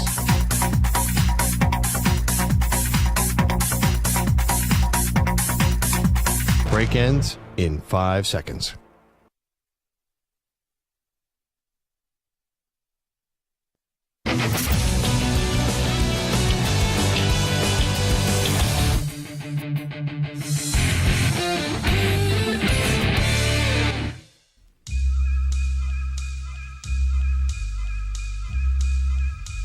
The Zach Gelb Show is on the air across the nation on CBS Sports Radio. Tyreek Hill should win the MVP just on his own team before Tua Tagovailoa and also the rest of the NFL. But I have zero confidence that these voters are going to go to a wide receiver and are going to go with the non-quarterback. Quite frankly, I think the two most valuable players in the league right now are Tyreek Hill and Christian McCaffrey. And I do believe Tyreek Hill is the most valuable player out of all the 32 teams in the NFL right now. Here's Zach Gelb. All righty, Zach Gelb Show, CBS Sports Radio. Week is quickly flying by as it's already a Wednesday. Tyreek Hill, day to day with an ankle injury. We all saw what transpired on Monday Night Football. He got injured at the end of that first quarter. Then you thought he was going to be done for the night. Even when he came back out after halftime, they didn't have any tape on his ankle and his helmet was nowhere in sight. So I just assumed that Tyreek Hill was donezo and he wasn't going to come back in that game up against Tennessee. He eventually does come back, plays sparingly down the stretch, in and out of the lineup, because only so much pain you could take when you're dealing with an ankle injury and you rely on your speed and all on your feet to go separate yourself from defenders. And now there's questions on, will Tyreek Hill play this week? I don't think he needs to practice to play this week, but I don't see why you would play him. Because there's no way. And I understand the Jets have a good defense. But after the Jets getting a huge victory up against the Houston Texans, does anyone expect the Jets this weekend, when this game is in Miami, to go there, see back-to-back good games by Zach Wilson, and also see victories up against the Texans and the Dolphins in back-to-back weeks? I just can't envision that. And the Dolphins have so much talent, whether it's Raheem Mostert, who's like closing in on nearly 20 total touchdowns on the season. I think he's at 18. You got Jalen Waddle, right? There is enough on the offensive side of the ball for you to be able to score 20 points probably, if that, to take down the New York Jets. So I would not play Tyreek Hill this week, and I think it would be a massive mistake for the Dolphins to play Tyreek Hill, because without Tyreek Hill, this Dolphins team, they're a good team, but they're not going to go to a Super Bowl. They're not going to win multiple playoff games if you don't have Tyreek Hill, and their schedule gets tougher. You play Dallas, you play Baltimore, you play Buffalo, and there's a chance you don't win the division now. I still lean that they're going to win the division, but the division is not going to be impacted this weekend because Tyreek or not, I would be floored that we come in here on Monday and we're talking about the Jets winning back-to-back games with Zach Wilson and the Jets winning back-to-back games, taking down the Texans and then taking down the Dolphins. So I would be cautious here. I would be overly cautious because the schedule does pick up in intensity. Even though I still think they're going to win the AFC East, now it is becoming a question, and the opponents get a whole lot tougher from here on out. And let's just have an honest conversation about Mike McDaniel, too. I think a lot of people like Mike McDaniel because of the story, and he's fought through so much adversity, and I'm glad that he continues to fight these demons that he's had in the past. Like, I have a lot of respect for Mike McDaniel. But Mike McDaniel's got that tab of this innovative, bright, offensive genius. It was amazing to me and alarming to me, where whenever we talk about the Dolphins, we discuss, you have Tyreek Hill and you have Jalen Waddle. And how many other teams would love to have Jalen Waddle as a wide receiver, and he would be a number one wide receiver on a lot of teams. But it's kind of nuts to me and surreal that in that game, they didn't use Jalen Waddle similarly to how they would use Tyreek Hill. Because just losing Tyreek Hill, it's an impact. It's a loss. Heck, I believe the guy should be the MVP of the league. But it shouldn't be to at a point where your offense looks as if they don't even know how to function. And that was the part up against a well-coached Tennessee team, even though the Titans are not a good team this year. For Mike McDaniel to not make that adjustment after losing Tyreek and not being able to find some resemblance of success was a bad look for Mike McDaniel. And Mike McDaniel has sort of skated free from that game and most of the attention. And, I'll give credit to Hockman and Crowder. I go on with them every Wednesday in football season on 560 WQAM in South Florida. They brought up this point. I think it's a very fair point with a ton of validity to it. The conversation this week has been Tyreek and Tua and Tyreek, and pinning one up against another. Who's more important? Up, Tyreek showed you why he's more important. Look how bad the offense was without Tyreek. Up, Tua's not a elite quarterback. All these things that you hear. And there's some truth in that. But just because one thing is true doesn't mean there can't be other truths. And when you look at Mike McDaniel up against Tennessee, that was a bad coaching job by Mike McDaniel. But if Mike McDaniel realizes how to use the other talent when you don't have Tyreek, it should still be good enough to defeat the Jets. And Tyreek, let's say you rush him out and you play him up against the Jets just because you feel like you have to play him and he's not at a good enough percentage of health and you do further damage to that, you are jeopardizing your season. Because you could beat the Jets without Tyreek. I don't know how many more victories you're going to get if Tyreek's going to have to miss some more time, or you play him and he does further damage and he's not able to be there for Dallas and Baltimore. Maybe he returns for Buffalo and then is there for the playoff run. So it's kind of weird because you never know how a season's going to go. You really don't. And we sit here and we pontificate and we make clairvoyant predictions all throughout the offseason. And some you make and you're like, that's a pretty damn good prediction. Others you make and you go, wow, that was really bad. But usually when everyone has the same take, usually something else happens. And everyone's similar take over the summer was, Tua can't stay healthy. Dolphins have a great team, but Tua can't stay healthy. And I saw that. I remember saying this to Ian Eagle on this show. I go, that's why I'm picking the Dolphins this year. It's close between the Jets, the Bills, and the Dolphins. Forget about the Patriots. I'm picking the Dolphins because no one's expected them to win the division compared to the other two teams. And Tua will stay healthy. And knock on wood, it's only 14 weeks through the season. Tua has been able to stay healthy. And now it's like, oh, their season's all going to be dependent on Tyreek Hill staying healthy. And that take is not wrong now. Because Tyreek this year is having one of the finest seasons you'll ever see from a wide receiver. And even if this means that he misses the next few games, but then he gets fully healthy and he's back for the playoffs and he maybe cost himself 2,000 yards, cost himself the MVP, I'm fine with that.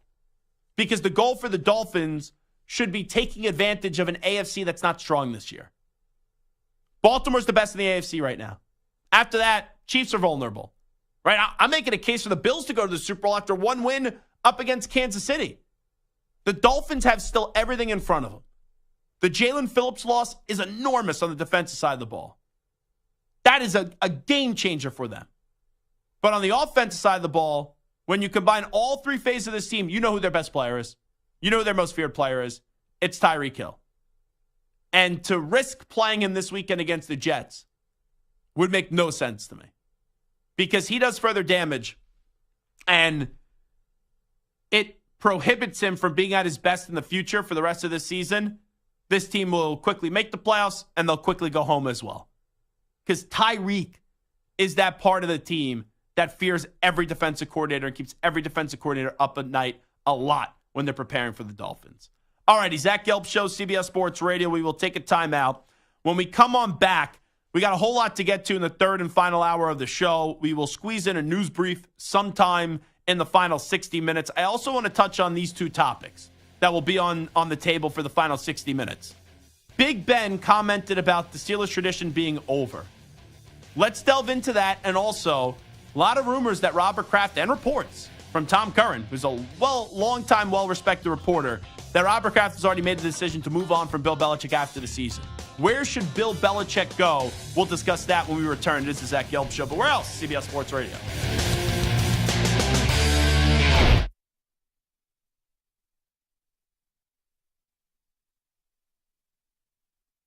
You're in a 5-minute break.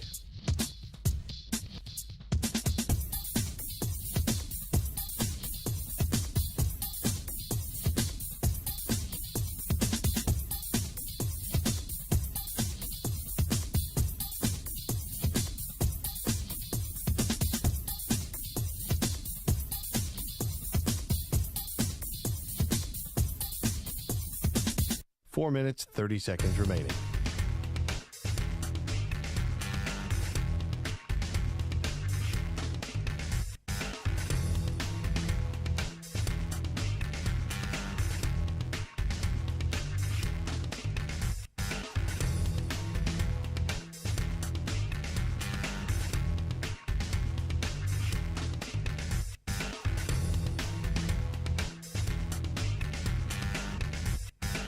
Four minutes remaining.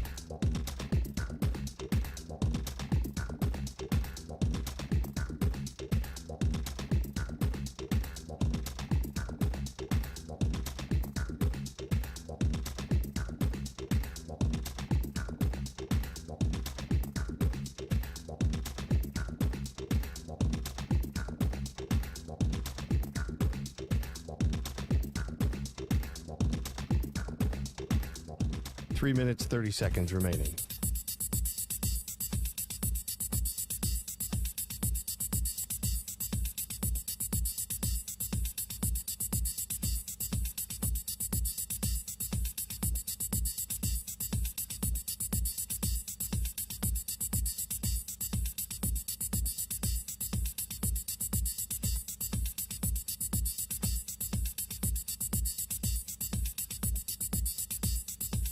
Three minutes remaining.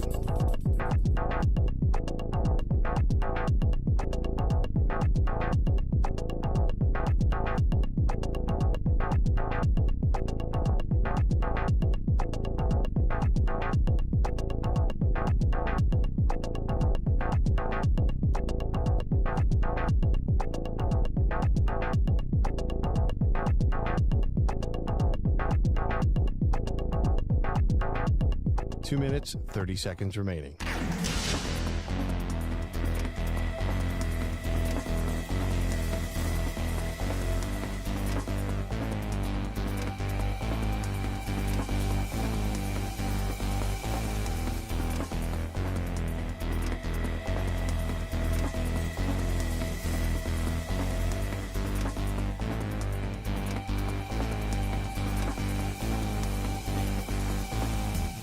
Two minutes remaining.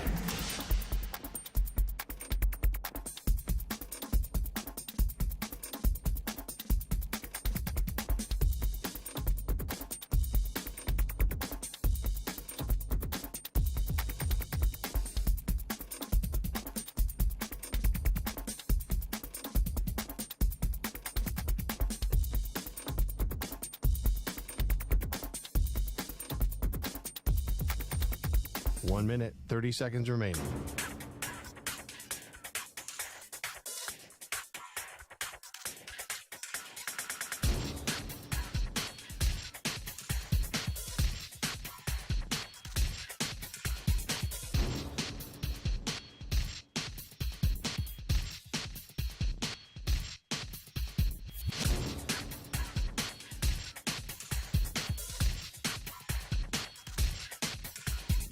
One minute remaining.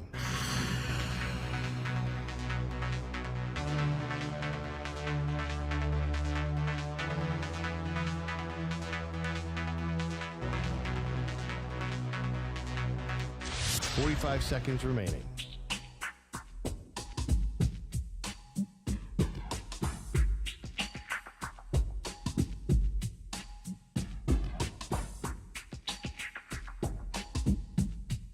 Thirty seconds remaining.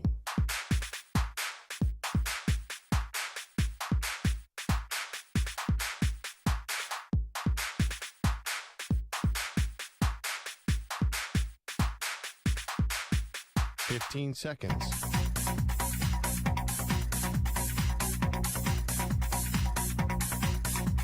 Break ends in 5 seconds.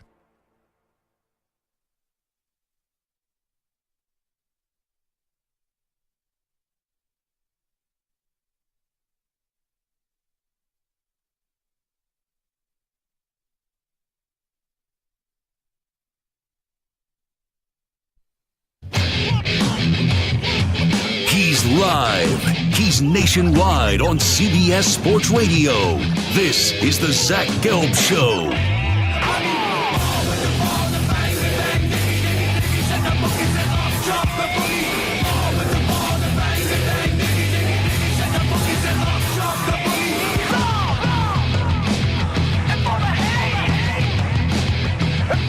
Here's your host, Zach Gelb. Alrighty, away we go. Hour number 3 of our radio program. It is the Zach Gelb Show on CBS Sports Radio. Let's get into the latest on Bill Belichick. You know, we're at a point where everyone is just assuming that Bill Belichick won't be back next year. And maybe, I don't want to say I'm getting tired or frustrated with the story, but I had it from a different perspective where through most of this season, I did not believe that Bill Belichick was going to be let go or traded by the end of the season. And really, when Mike Florio joined us, that must be about a month ago now, maybe a little over a month, and you continue to see the Patriots lose, and it bottomed out. And I always said about Bill, yes, I knew life after Tom Brady was going to be different. And year one, they didn't have a great roster. They competed. They were a fine football team. Then year 2, they make the playoffs. But last year, it was just a nonsensical approach where they won 8 games. They still had a chance to make the postseason the final week of the season. Everyone knew they were not beating Buffalo. And that was right after the Damar Hamlin game as well. And you had the 2 kick returns by the Buffalo Bills. But you looked at the talent on that team. It was a bottom 5 roster. And they still had 8 wins. And I thought going into this year, this is a bad football team. I was annoyed with their approach because, yeah, they finally got an offensive coordinator, but they didn't get any talent around Mac Jones. And I don't believe Mac Jones is as bad as the way that he played. I also don't think he's great, but the Patriots messed up Mac Jones. And this has bottomed out where it's gone from 8 or 9 wins. At best was the expectation. Probably thought they were like a 7-win team this year, to now where they'll be lucky if they win another game the rest of the season, especially because they just beat Pittsburgh. So they have their 3rd win of the season, nor do I want them to win. And in that last month, I started to say, okay, it's probably time to move on from Bill because of this reason and this reason only. Bill's not going to do a traditional rebuild. And a traditional rebuild for a guy who's 71, 72 years old is tough. Even though Bill still looks young, right? Nick Saban still looks young. And these guys, like we know Saban is coaching at a more elite level right now because Bill's team isn't playing well. But both these guys, you could sense still a genuine love and passion for what they do. But to truly rebuild, because the Patriots don't have much to build with. Year 1's a wash. Year 2, you get better. And year 3, you got to go make the playoffs. Like, I still think Bill can coach. I still think Bill is a fantastic coach. But recently, Bill, the GM, has not done a good job. So I'm at this point where you need to move on from Bill Belichick because they need to go through a traditional rebuild. And Bill, for me, is not someone that is going to go through your traditional rebuild. And he's going to be someone that is going to try to do the quick fix, cut corners, and still not get enough talent. And that's the problem. Bill Belichick has not got enough talent around his quarterback. So I'm ready to move on from Belichick, where also I wouldn't be okay with him flourishing somewhere else because he's not going to get enough talent in there in the next 2-3 seasons to turn this team around and be a winner. And, you know, there may have been some talk show host here on CBS Sports Radio that back in October, I don't know who that guy was, but he said Bill and the Chargers would be a perfect match. And Bill and the Chargers would be a perfect match. It's the same damn thing as Tom Brady leaving the Patriots to go to the Buccaneers, where Brady knew he needed more talent. And I get it. Bill was annoyed with Brady at the end and all that stuff. That relationship was in a bad spot. But Brady goes to Tampa Bay, and afterwards, this was like one of those scenarios where that year in 2019, he didn't play well because the offensive line was really bad. And everyone's like, oh, Brady's shot, Brady's done. I'm sure you had guys like Rob Parker and Nick Wright who have always been wrong about Brady. They were taking victory laps because they thought Brady's career was done and over with. And then surprise, surprise, Brady gets a better offensive line. Brady gets Mike Evans. Brady gets Chris Godwin. He gets Antonio Brown, that clown, back in the building. And, oh, yeah, they don't have the greatest regular season in the world. They don't even win the division. But then they go on and win the Super Bowl. Bill could still win a Super Bowl in this league. Bill needs more talent. Now, Bill, the GM, did not get enough talent where he put Bill, the coach, in a bad spot. But you're telling me you put Bill Belichick in Los Angeles and you give him Justin Herbert and you give him Mike Williams, Keenan Allen, Quentin Johnston. You know, I don't think they'll bring back Austin Eckler. So you go get a plug-and-play running back that Bill Belichick isn't taking the Chargers to the playoffs? He absolutely is taking them to the playoffs.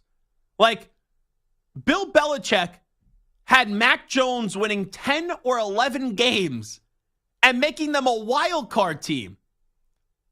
That's what Bill Belichick did with Mac Jones, who everyone trashes and everyone says Mac Jones sucks. We all know what Justin Herbert is. He's a top 10 quarterback in this league. He just needs a better coach. So I go through all these destinations. I don't see why Bill would want to go to the Commanders. I don't see why Bill would want to go to Carolina. I don't see why Bill would want to go somewhere where you're going to have to rebuild. Like, I guess if it's between Carolina and the Commanders, I would rather go to the Commanders because I think they have more pieces to build with. But this idea that Bill's going to go to one of these bad destination jobs, it would be a really bad look and a really bad decision by Bill Belichick. The Chargers are going to be available.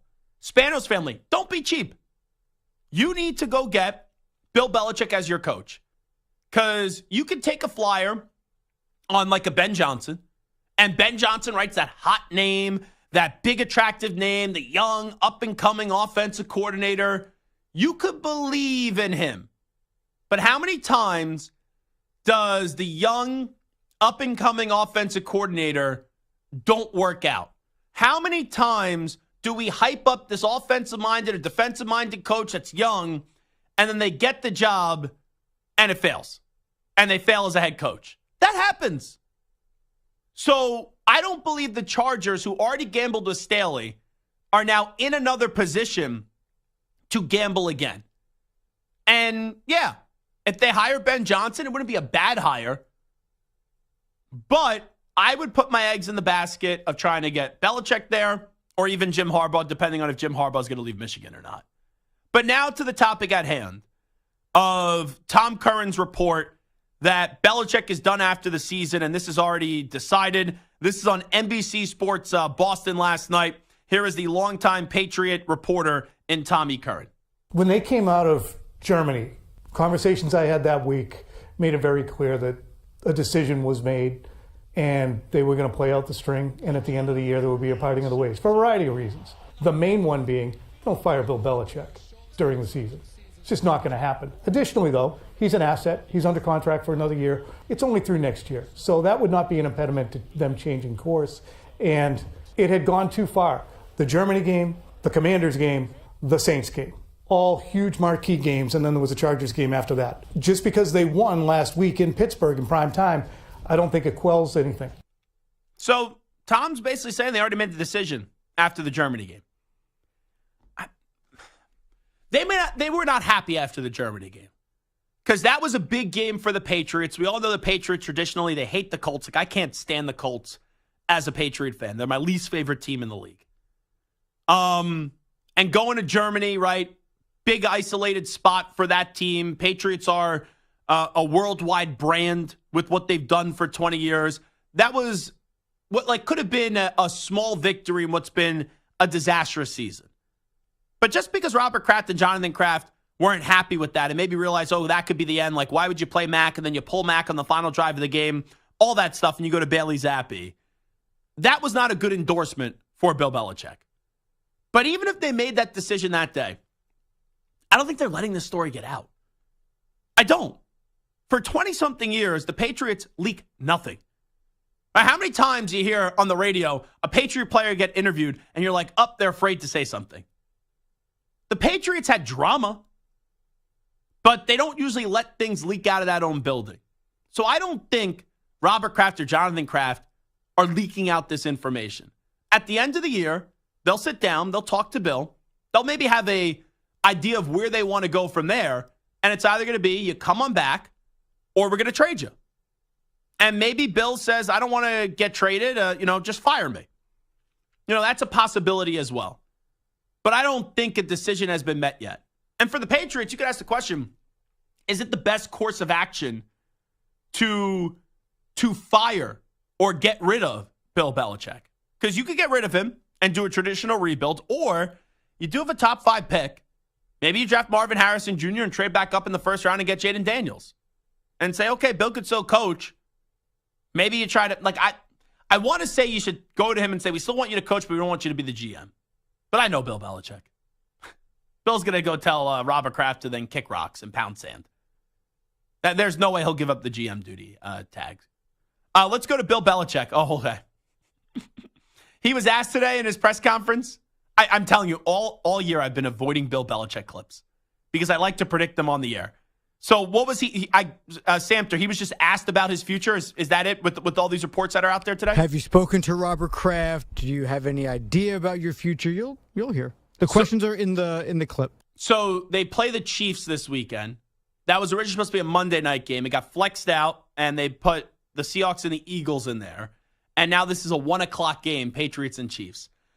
I think his response is going to be something along the lines of, I'm just preparing for Kansas City. All right, well, we'll take questions about Kansas City. If I know Bill Belichick the way that I think I know him, that's how I think he answered any of this. There's no way he's going to sit there. When I hear this audio, if he actually responds to the question and gives a literal answer talking about his future and actually like something with substance to it, he's leaving. Because there's no way that Bill Belichick would actually discuss his future with the media if he was not leaving. You want to put some money on it? So, I may or may not have already heard the clip. I don't know. See, I don't know how I could bet with you moving forward. Because, Stu? I still owe you, but I've been out. I had a first birthday to plan and celebrate. So now that that's over. Stu, you're fair. I think you're the voice of reason. You're checks and balances here, right? We have 3 branches on the show. Yep. So Samter keeps on saying he's going to give me this dinner that he owes me. I don't even remember what we argued about. Oh, it was Texas. You thought Texas was going to get screwed out of the playoffs. It was a week and a half ago. I've been out 5 of those 6 days since then. So yeah, well, you say a lot of crazy things. It's tough to keep track of all the crazy things you spew. You thought Ohio State was going to get in on the playoff instead of Texas, and you said you were going to get me a nice dinner. So for Stu, you're the voice of reason here. I still have not got this dinner. Do you think I will eventually get that dinner?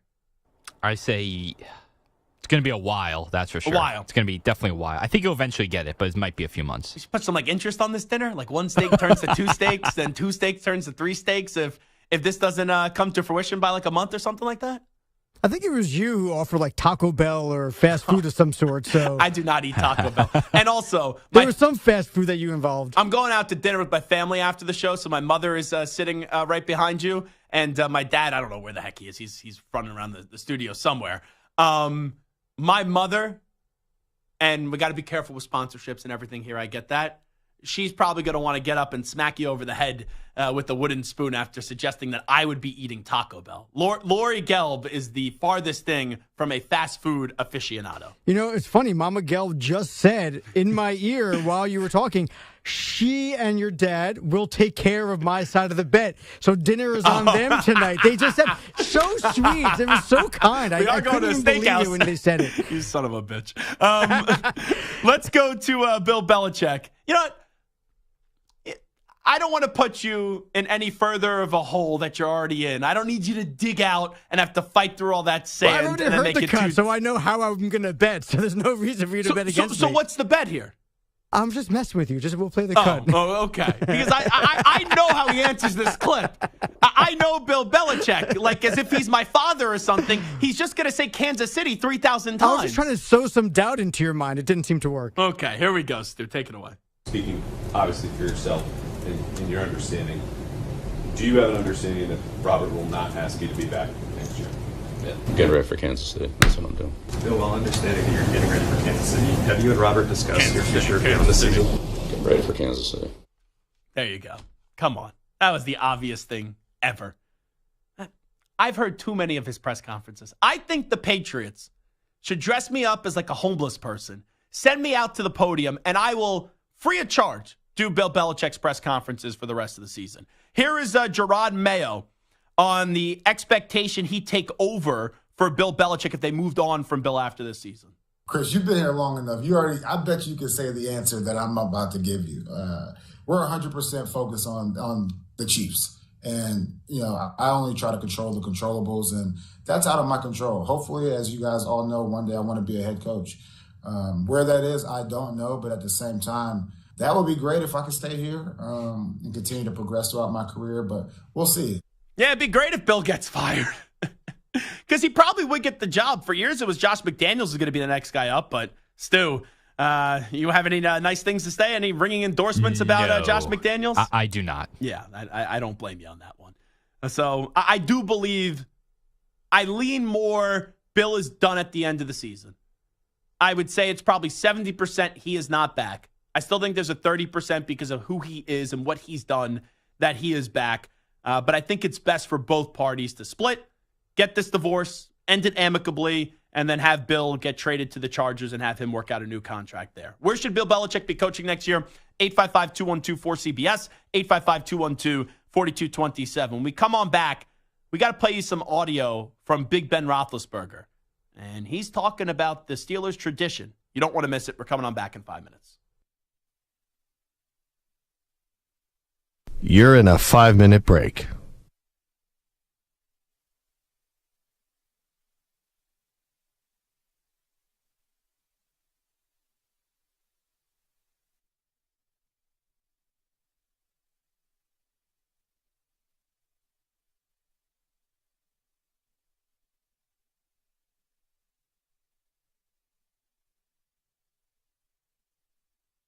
4 minutes, 30 seconds remaining.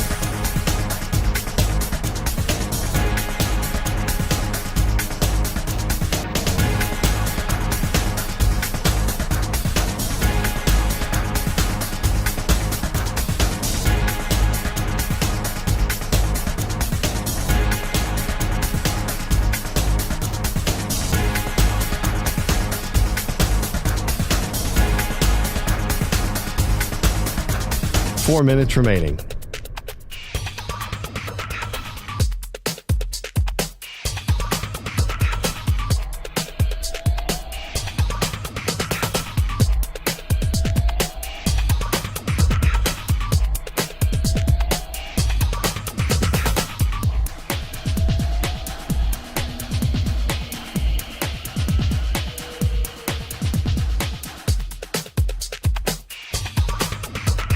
Three minutes, 30 seconds remaining.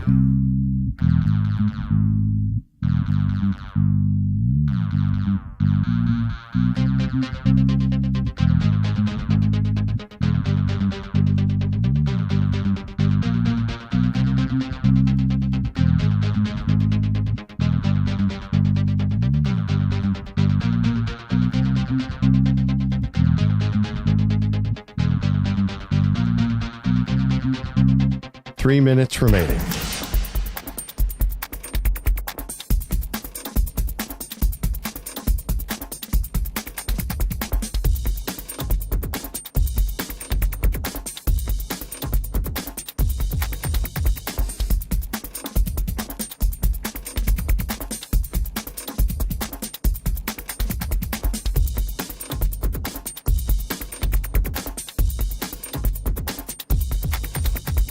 Two minutes, 30 seconds remaining.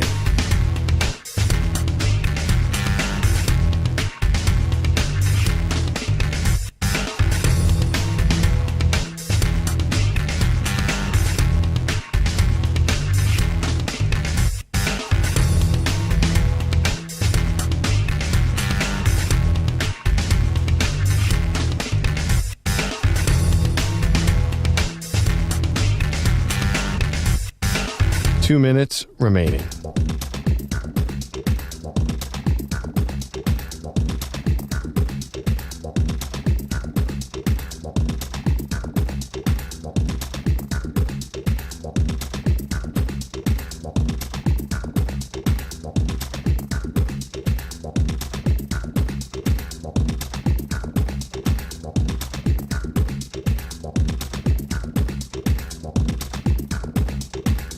One minute, 30 seconds remaining.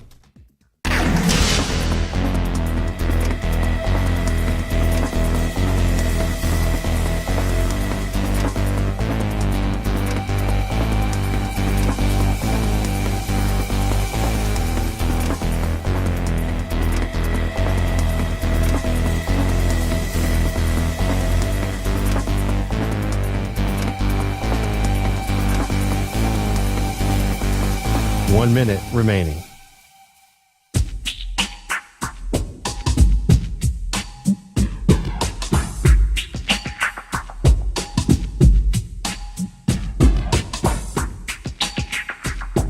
.45 seconds remaining.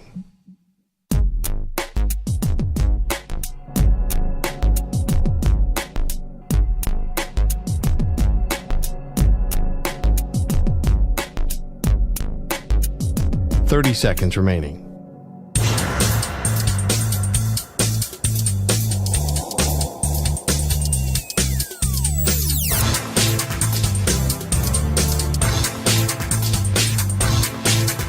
.15 seconds.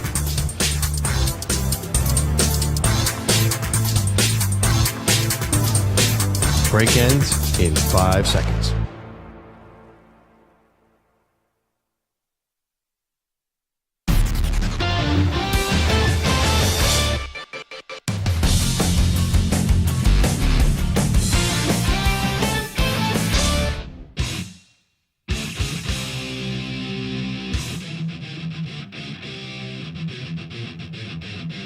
The Zach Gelb Show is on the air across the nation on CBS Sports Radio. Here's Zach Gelb. All right, it is Zach Gelb Show on CBS Sports Radio. So I didn't expect to talk about this today because usually when you're so freshly removed from a team and, you've been a legendary player of a franchise, you don't usually criticize a team or a fan base this quickly. But Ben Roethlisberger has this podcast now, Footballin' with Ben Roethlisberger, his own podcast. And listen up, and you could be the judge on what Ben Roethlisberger had to say about his thoughts on the Steelers tradition maybe being gone. When I first got in this league, when we showed up, we were up 3 or 7-0, depending on who we were playing. Second, we got off the bus because people were intimidated by our defense. Mm-hmm. People were intimidated at times by how good our offense could be. But I just feel like people aren't afraid to play the Pittsburgh Steelers anymore. Maybe it's just going to take some guys to get it, or maybe the tradition of the Pittsburgh Steelers is done. Maybe it needs to be formed a new kind of way. I don't know. You know what the take's going to be from that? Let's say I'm hosting Pittsburgh radio today, local Pittsburgh radio, 93.7 The Fan in Pittsburgh. I am Andrew Filipponi, let's say, who the Pony Express, big fan of his work as a talk show host. That's further proof why Mike Tomlin needs to go. Because there is a franchise legend that is synonymous with Mike Tomlin. That won before Mike Tomlin and won with Mike Tomlin. And now there's life without Big Ben in Pittsburgh. And Ben is part of it. But when Ben was there towards his latter years, the defense was never great. And when the offense has been great, the defense hasn't been up to par. Now the defense is more than up to par, and the offense can't do anything. But even though Tomlin would get hired in a second, or there'd be teams lining up to trade for him, Mike Tomlin has been the coach there since 2007. He's a top 5 coach in the league. He's never had a below 500 season. However, he's won 1 Super Bowl, has been to 2. Now, you're a fan, let's say the Detroit Lions, you take that success in a second. But when you haven't won a playoff game since the 2016 season, that's a problem. And if you just go 3 years of that, no playoff wins in 2016, 2017, 2018, all right. The aura and the appeal and the fear factor doesn't go away. But when it continues 2019, 2020, 2021, 2022, and we'll see if they make the playoffs in 2023, that's a long time. And the Steelers standard is not just winning a playoff game. It's winning multiple playoff games and winning a Super Bowl.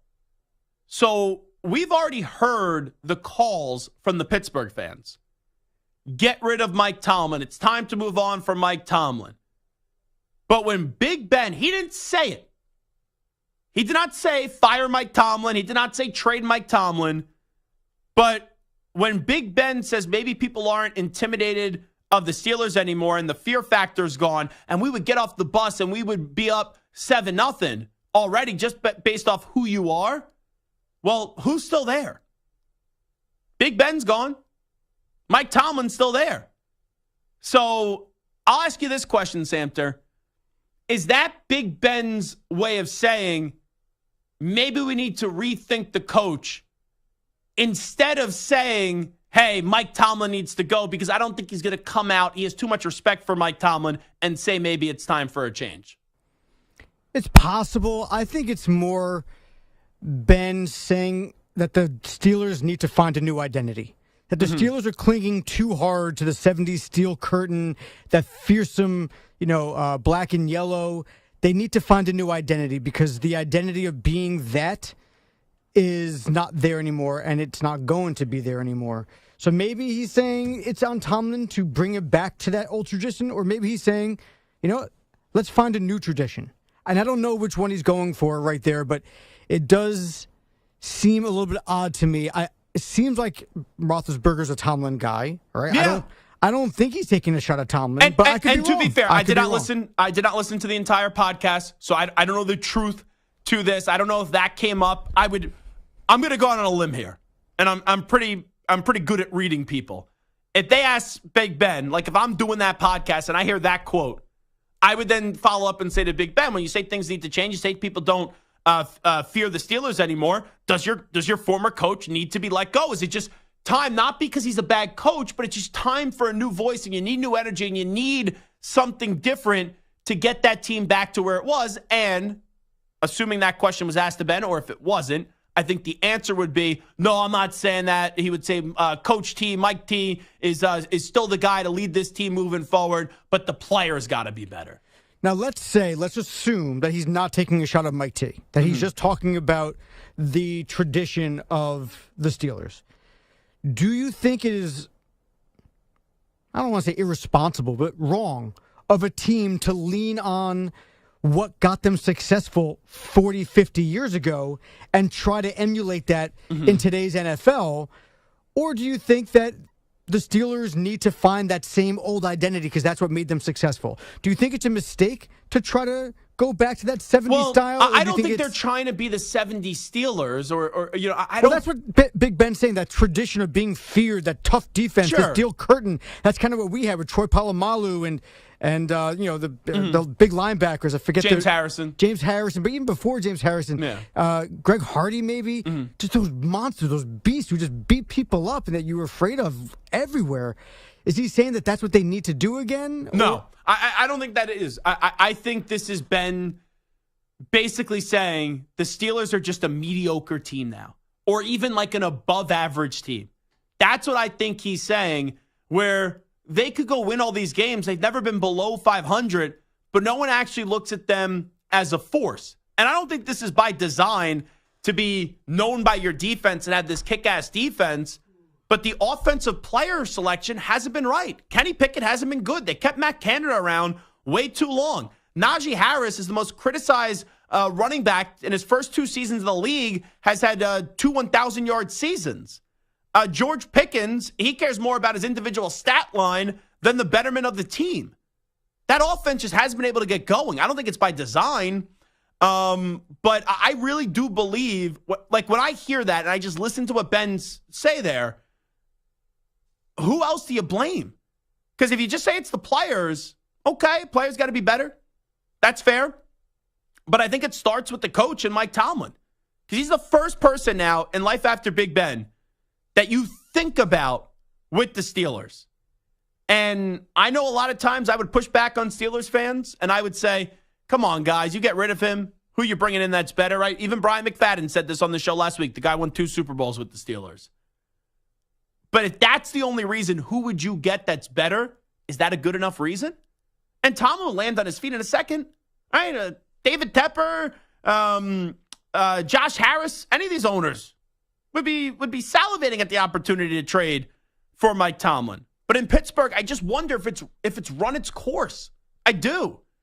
And last week, I sat on the air and I said, I don't think they're going to fire him, but things got to change. I don't think they're going to get rid of him, but things got to change. But when you hear Big Ben talk about how the Steelers aren't feared anymore, that's damaging. It's true, but it's damaging. And that's a bad reflection, whether he intended it or not, on the head football coach in Mike Tomlin. But it's also part of the times, too. Like, the Steelers being an organization that pretty much only had 3 head coaches for 50, 60 years, that doesn't happen. That's an irregularity. From Noel to Cowher to Tomlin, and all 3 having a tremendous amount of success. And eventually you hit some down points. And the Steelers haven't even bottomed out. Like, look at the Patriots right now. They dominated for 20 years. Now they're bottoming out. And we've seen teams like, look at the Browns. The Browns were like the biggest losers in the league. The last few years, the Browns have been more feared than the Steelers. The Browns walked into Pittsburgh and destroyed them in the playoff game. When the Steelers tried to still have this presence that, we're the Steelers and the Browns are the Browns. Remember all that stuff? Look at the Bengals. I know Burrow got hurt this year. They can never win a playoff game. Now they're expected each and every year to go get to the Super Bowl. So it's not only just what's happening in Pittsburgh. It just shows you around the league, like, there are teams that we look at and we say, because of what they did years ago and how many years of success that they have, that they're always going to find a way to figure it out. It always doesn't happen that way. Like, Stu will be the first one to tell you, look how great of a franchise the Raiders used to be. Now the Raiders are one of, like, the biggest laughing stocks in the NFL. And some teams, they have these perceptions about them, like the Chargers, because the last 20 years, they've had a lot of talent. All they've done is choke. That's a perception they have to fight through. But we usually look at it going from bad to good. But this time, it's like you've been going from great to like, eh. And they missed the window to get another championship. When you had the killer bees there and Antonio Brown, Le'Veon Bell, and Big Ben, they didn't win another championship. Big Ben should have 3 rings. Now, he had one with Jerome Bettis, right, in the last year of Jerome Bettis' career, where he went home and the bus got parked at Ford Field in Detroit, where they won that Super Bowl up against the Seahawks. Then Ben was able to win that Super Bowl up against the Cardinals. It was one of the great Super Bowls I've ever seen. But then after that, like that Super Bowl was 2008, 2009. Ben played a lot longer after that. He dealt with some injuries, but that defense and the offense can never get on the same page. And when your defense is strength of the team, you can only go so far. You need an offense now in the year of 2023. So there's some heat picking up on Mike Tomlin. I do believe he'll be back next year, but they don't really start to move this thing forward. Well, what makes Mike Tomlin any different from Bill Belichick? Because Bill Belichick has won a lot more than Mike Tomlin. Bill Belichick has won 6 Super Bowls in this league, has coached the Patriots to 3 other Super Bowls too. If there are talks, and I know Tomlin's younger, and there's a report out by Tom Curran that they've already made up their mind, they're going to move on from Belichick after the season, whether he gets traded, whether they part ways, whether they fire him, then Mike Tomlin is also, fair or not, deserving of having that examination as well. And now, it's not just 3 years of playoff victory drought. They have not won a playoff game since the 2016 season. Zach Gelb, Show, CBS Sports Radio. We'll take a break. We'll come on back, and we will update you on some of the biggest stories in the world of sports with some audio with the news brief. Update time first. Here he is, the Ackman, Rich Ackerman.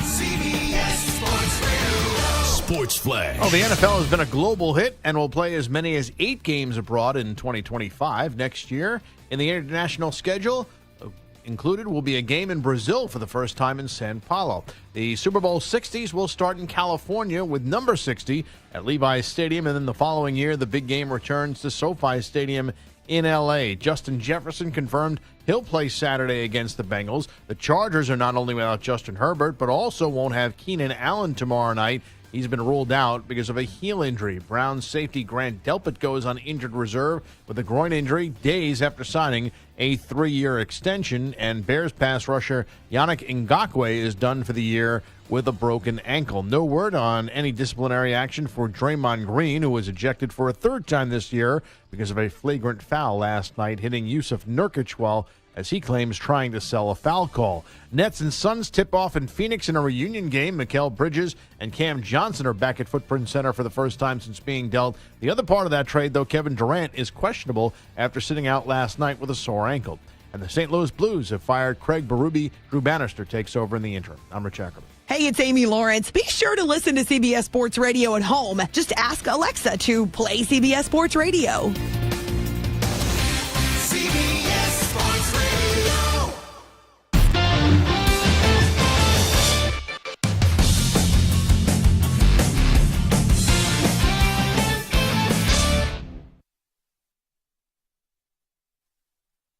You're in a 5-minute break.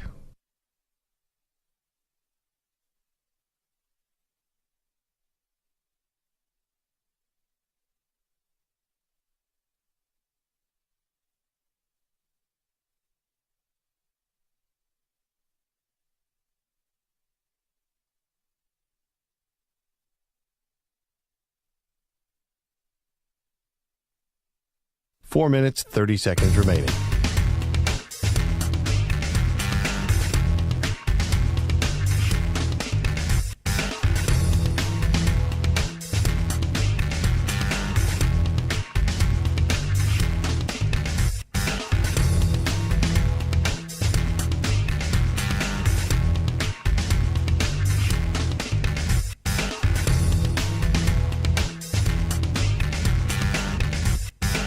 Four minutes remaining.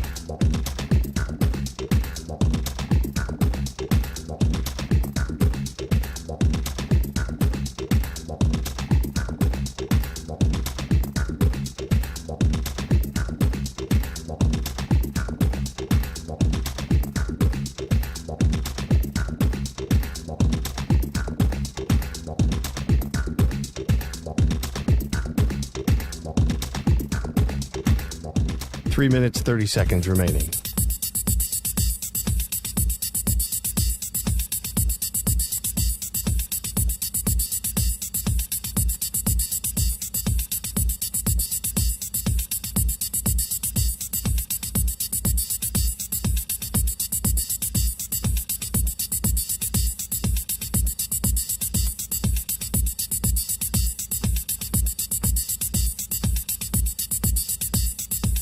Three minutes remaining.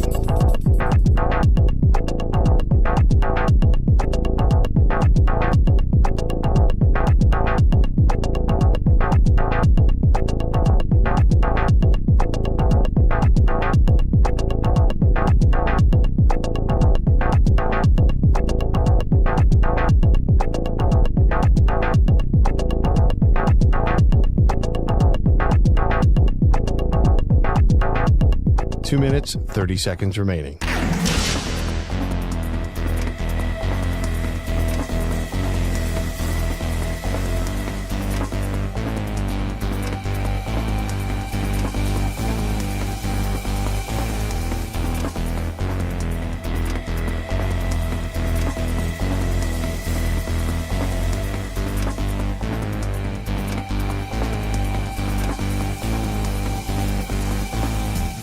Two minutes remaining.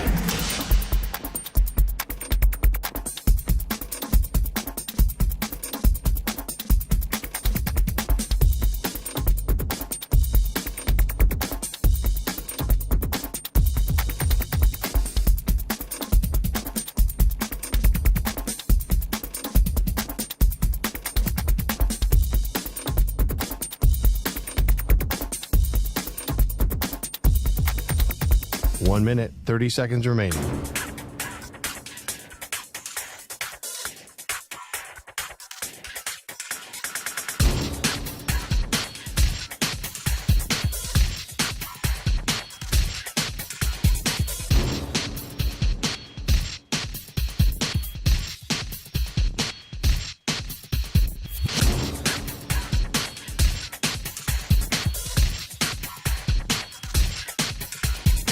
One minute remaining.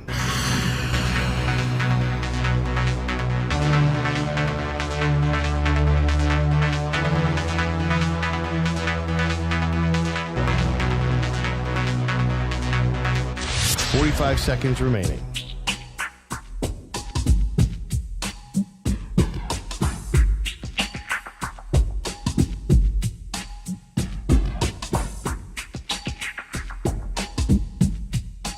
Seconds remaining.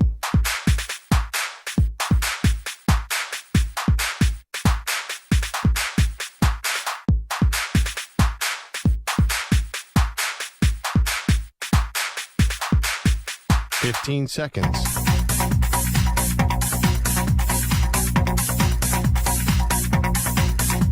Break ends in 5 seconds.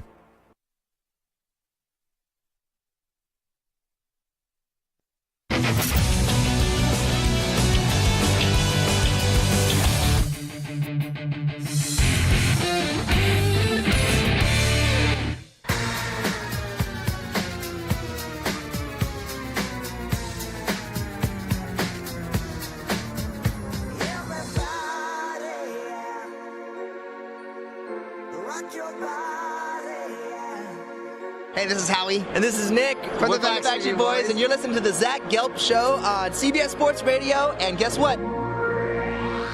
Zach is back. All right. He's live. He's nationwide on CBS Sports Radio. This is the Zach Gelb Show. It's time to answer Ask the Pros question of the day. That's brought to you by O'Reilly Auto Parts. Michael in Eugene says, Zach, how would you rank those 4 quarterbacks that Cam Newton did criticize? You could submit a question by tweeting at CBS Sports Radio or at Zach Gelb using the hashtag Ask the Pros. Think O'Reilly Auto Parts for all your car care needs. Get guaranteed low prices and excellent customer service from the professional parts people at O'Reilly Auto Parts. O'Reilly Auto Parts. Well, let's play that audio from Cam. This, once again, was courtesy of his podcast, 4th and 1 with Cam. Let's get to that audio clip of him saying that Dak Prescott, Brock Purdy, Tua Tagovailoa, and Jared Goff are game managers. Brock Purdy, like, they're not winning because of him. He's managing the game. And if we were to put that in its own right as game managers, Brock Purdy, Tua Tagovailoa, Jared Goff, and really, Dak Prescott. These are game managers. They're not difference makers. I would say Dak is one. The Purdy Tua one's fascinating. It's simple. Dak's one, Goff is 4. Dak is 1, Goff is 4. Now Goff's it's been to a Super Bowl. That's fine. Hey, Trent Dilfer won a Super Bowl too. I don't think you're sitting there advocating for Trent Dilfer to be this great quarterback. No, but Trent Dilfer, they won in spite of Trent Dilfer because of that defense. That Rams offense was legit. They were. Right? Todd Gurley had a great year, but Todd Gurley's not having that year without Jared Goff and that offense doing what they did. I don't know now, about it may that. be a product of Sean McVay, but Jared Goff, former number 1 overall pick, went to the Super Bowl, doing it with multiple franchises. I think maybe it's time to give him a little bit more credit. To put him behind Brock Purdy is very interesting. Goff's a solid quarterback. But to put him behind Brock Purdy, a 7th-round, second-year quarterback, is very interesting. And Brock Purdy in these 15, 16 games has gotten more hype and more attention than Jared Goff has ever gotten. And that's a number 1 overall pick. And someone hype and attention doesn't mean better. And that was more of a disappointment when you go back to his days with the Rams. He failed in the Super Bowl. He only had a measly 3 points. And then he's gone to Detroit, and he's been better than expected. But I would go Dak 1. I think this is going to be unpopular here. Brock Purdy 2, Tua Tagovailoa 3, and then Jared Goff 4. Because here's the thing. I know what the ceiling is of Jared Goff. He's a fine quarterback. Above average quarterback. Dak Prescott is a good quarterback. For Brock Purdy and Tua, I was a huge fan of Tua when he was at Alabama. I was a big believer in Tua. There's been a lot of injuries, though. He's as accurate of a passer as you'll see. But I don't know, like this year, the 2 images that I have of Tua, and what's been overall a generally good season for Tua, was 3rd down in Germany, the underthrow of the century. He was like 15 yards short of the wide receiver. And then the next play, fumbling the snap. And then the other night, that offense did squat without Tyreek Hill.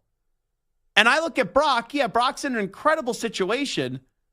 But that team goes from just running through the NFC to then they get to the NFC Championship game. Brock Purdy goes down, and that team got smacked by the Eagles. And then this following year, yeah, the environment does matter for Brock Purdy, but he has elevated his game and shows that he's more than just a Cinderella. The question was asked to me, who the 4 quarterbacks I want. I would say Dak would be 1 out of those 4, Brock Purdy 2, splitting hairs between Purdy and Tua, but I would give the slight edge to Purdy over Tua, and then Goff would be an at 4. Because Tua, I think, is ceiling just a good quarterback. Brock, I still don't know entirely what the ceiling is with Brock Purdy. Let's update you on some of the biggest stories in the world of sports with some audio. We get to a news brief.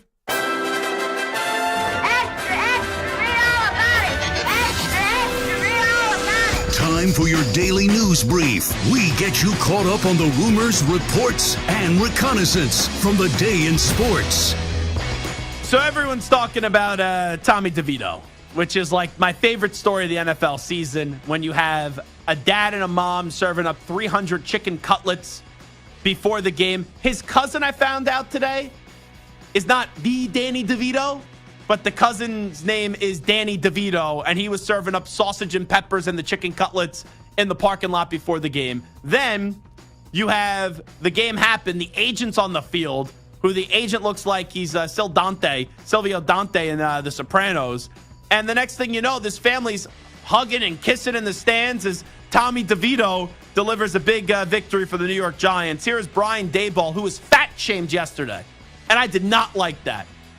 Ryan Dunleavy, I like Ryan, good reporter. I've known him ever since no one knew who he was as a reporter for Rutgers.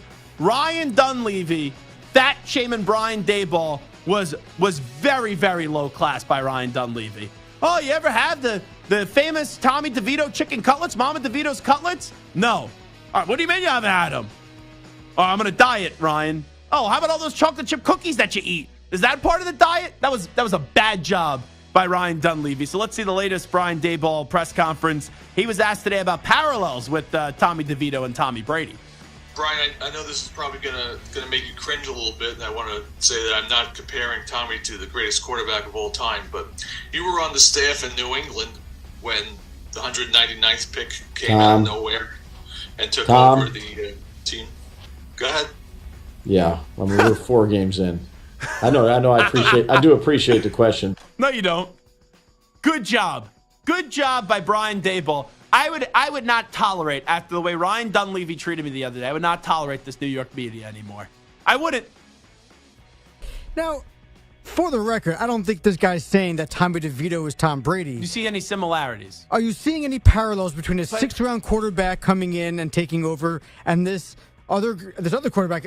What, DeVito was undrafted, correct? Yeah, undrafted. An undrafted quarterback Syracuse coming in in. Illinois. Now, we're not saying that DeVito is going to be like Brady, but Brady came in out of nowhere. No one expected it. Okay. And now here comes DeVito. Are there any parallels that you're seeing in the way they lead, the way they handle a huddle, the way that they and you're coming from this from a media standpoint. Brian Daboll knows how that gets aggregated, where it's you ask the question with the context that you just give, and maybe Brian Daboll says, his confidence and his swagger and the way he throws the football. And then the quote the next day is, Brian Daboll says Tommy DeVito is similar to Tom Brady. And Brian Daboll doesn't want to deal with that nonsense. Let's go to Mike Vrabel on how to get his quarterback, Will Levis, to learn how to slide.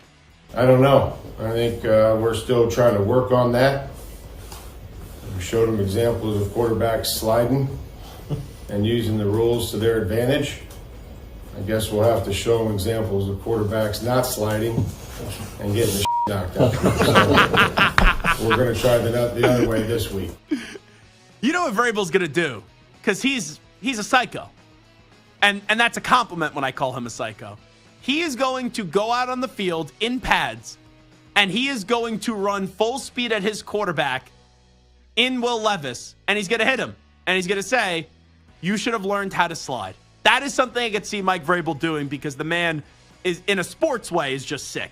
Here is Shannon Sharp, who, remember his first few weeks on First Take, with the ratings are going through the roof on First Take now, and I don't even know if they could even see Skip Bayless anymore in the rearview mirror. But Shannon Sharp was calling Stephen A. Smith Skip for the first few months. Now Shannon Sharp is calling Jeff Saturday a different day of the week. Here's ESPN. I don't think it's going to be like it normally is Friday. Jeff Saturday, 48 to 2 votes. I think you might get 20, you might get 15, you might get 10, and you might get 6 votes somewhere else. This is not like it's some scrub. Jeff Saturday is a legendary center. And he calls him Friday. I mean, Jeff Saturday, it's just sometimes you do this job, you get so worked up, you get so passionate, and then you make like a minor error that you would never make when you weren't on the air, but you're just going at 1,000 miles an hour, and that awesomeness just occurred from Shannon Sharp. If you slip up and you call him Sunday because it starts with an S, how do you go from calling him Saturday Not to even Friday? the same zip code. Yeah, I understand that his last name is a day of the week, but how do you make that mistake of calling him the wrong day of the week? It makes no sense. Normally it's Friday. Yeah. Well, Friday is before Saturday, not to teach you the basics of the days of the week. I don't think about somebody's name based off of what the name might mean or whatever. So, the fact that he's thinking Saturday day of the week, just call him by his name. If you say it incorrectly or stumble over his name, that's one thing. But to call him by the wrong day of the week just feels completely inexcusable. So I guess this is turning into the fat-shaming edition of News Brief. So we had Ryan Dunleavy fat-shame Brian Daboll. And now we have Zion Williamson get fat-shamed by Stephen A. Smith. And then I guess there were comments also made by Shaq and Charles Barkley as well. Here is Zion Williamson getting asked about some of the criticism he's received lately. Both those guys said we struggled with some conditioning stuff early in our career, and that got better. And we see that in his game a little bit too. If it comes from a great place and a place where they just want to see me do better, thank you. But if it comes from anywhere else, everybody entitled to their own opinion. Can't control that. That's fair. I don't... It's weird. I don't know what Zion's problem is. He can't stay healthy. And then before the start of the season, he looked like he was trim. And now, Stephen A. Smith isn't wrong. He looks big. So does he have problems losing weight? And if that's the case, I have sympathy for him. But if it's just because you're not putting in the work, then that's a totally different conversation. Here is Luka Doncic on playing hurt in a win over the Lakers. Yeah, I don't know how I played. I slept very little today. Everything hurts. I'm getting old, man. But, we got 2 back-to-back wins, which is amazing, especially against a team like Lakers. So I'm really proud of these guys. He's 24 years old, Luka Doncic. he turns 25 in February. Like, I'm approaching 30. Even I will say sometimes, I'm getting old. Like, when I go out drinking, my body can't recover the way that it once did. That's like one thing. I'm getting a few gray hairs. But you're 24 years old as an NBA player. I think that was said in jest by one Luka Doncic. And finally, here's Kendrick Perkins on all the issues with Draymond Green and the Golden State Warriors, courtesy of ESPN. Free him from all the BS that's around him, right? Okay, you're watching a guy in Draymond Green that is not reliable, that is acting out of character, that is doing the most, that are costing you games, embarrassing the franchise, embarrassing the league. Steph don't deserve this. Steph is giving us great basketball. Steph have more great basketball to give us. We cannot waste Steph Curry valuable time while he's still here. Yeah, and I said Steph needed to leave Golden State, and they ended up winning another championship. Now, though, you had Dame get traded this summer. It wasn't there. End up with Chris Paul. It's like you look at this team, you look at this roster, it's like, all right, Klay's not the same player, too many injuries. Draymond's a pain in the ass. Yeah, probably do need Steph Curry to go elsewhere and also make it easier on him when he doesn't have to be the best player on the court each and every night. Alrighty, that is a Wednesday edition of the Zach Gelb Show on CBS Sports Radio. Big thanks to Samter, Stu, Ack, everyone here, each and every one of you for calling, listening, and tweeting as well. We'll be back tomorrow in a very busy Thursday edition of the show. We'll kick off Week 15, even though most of us will have no interest in this Week 15 game with how dreadful it looks on paper. Alrighty, we out. Bye-bye. Peace.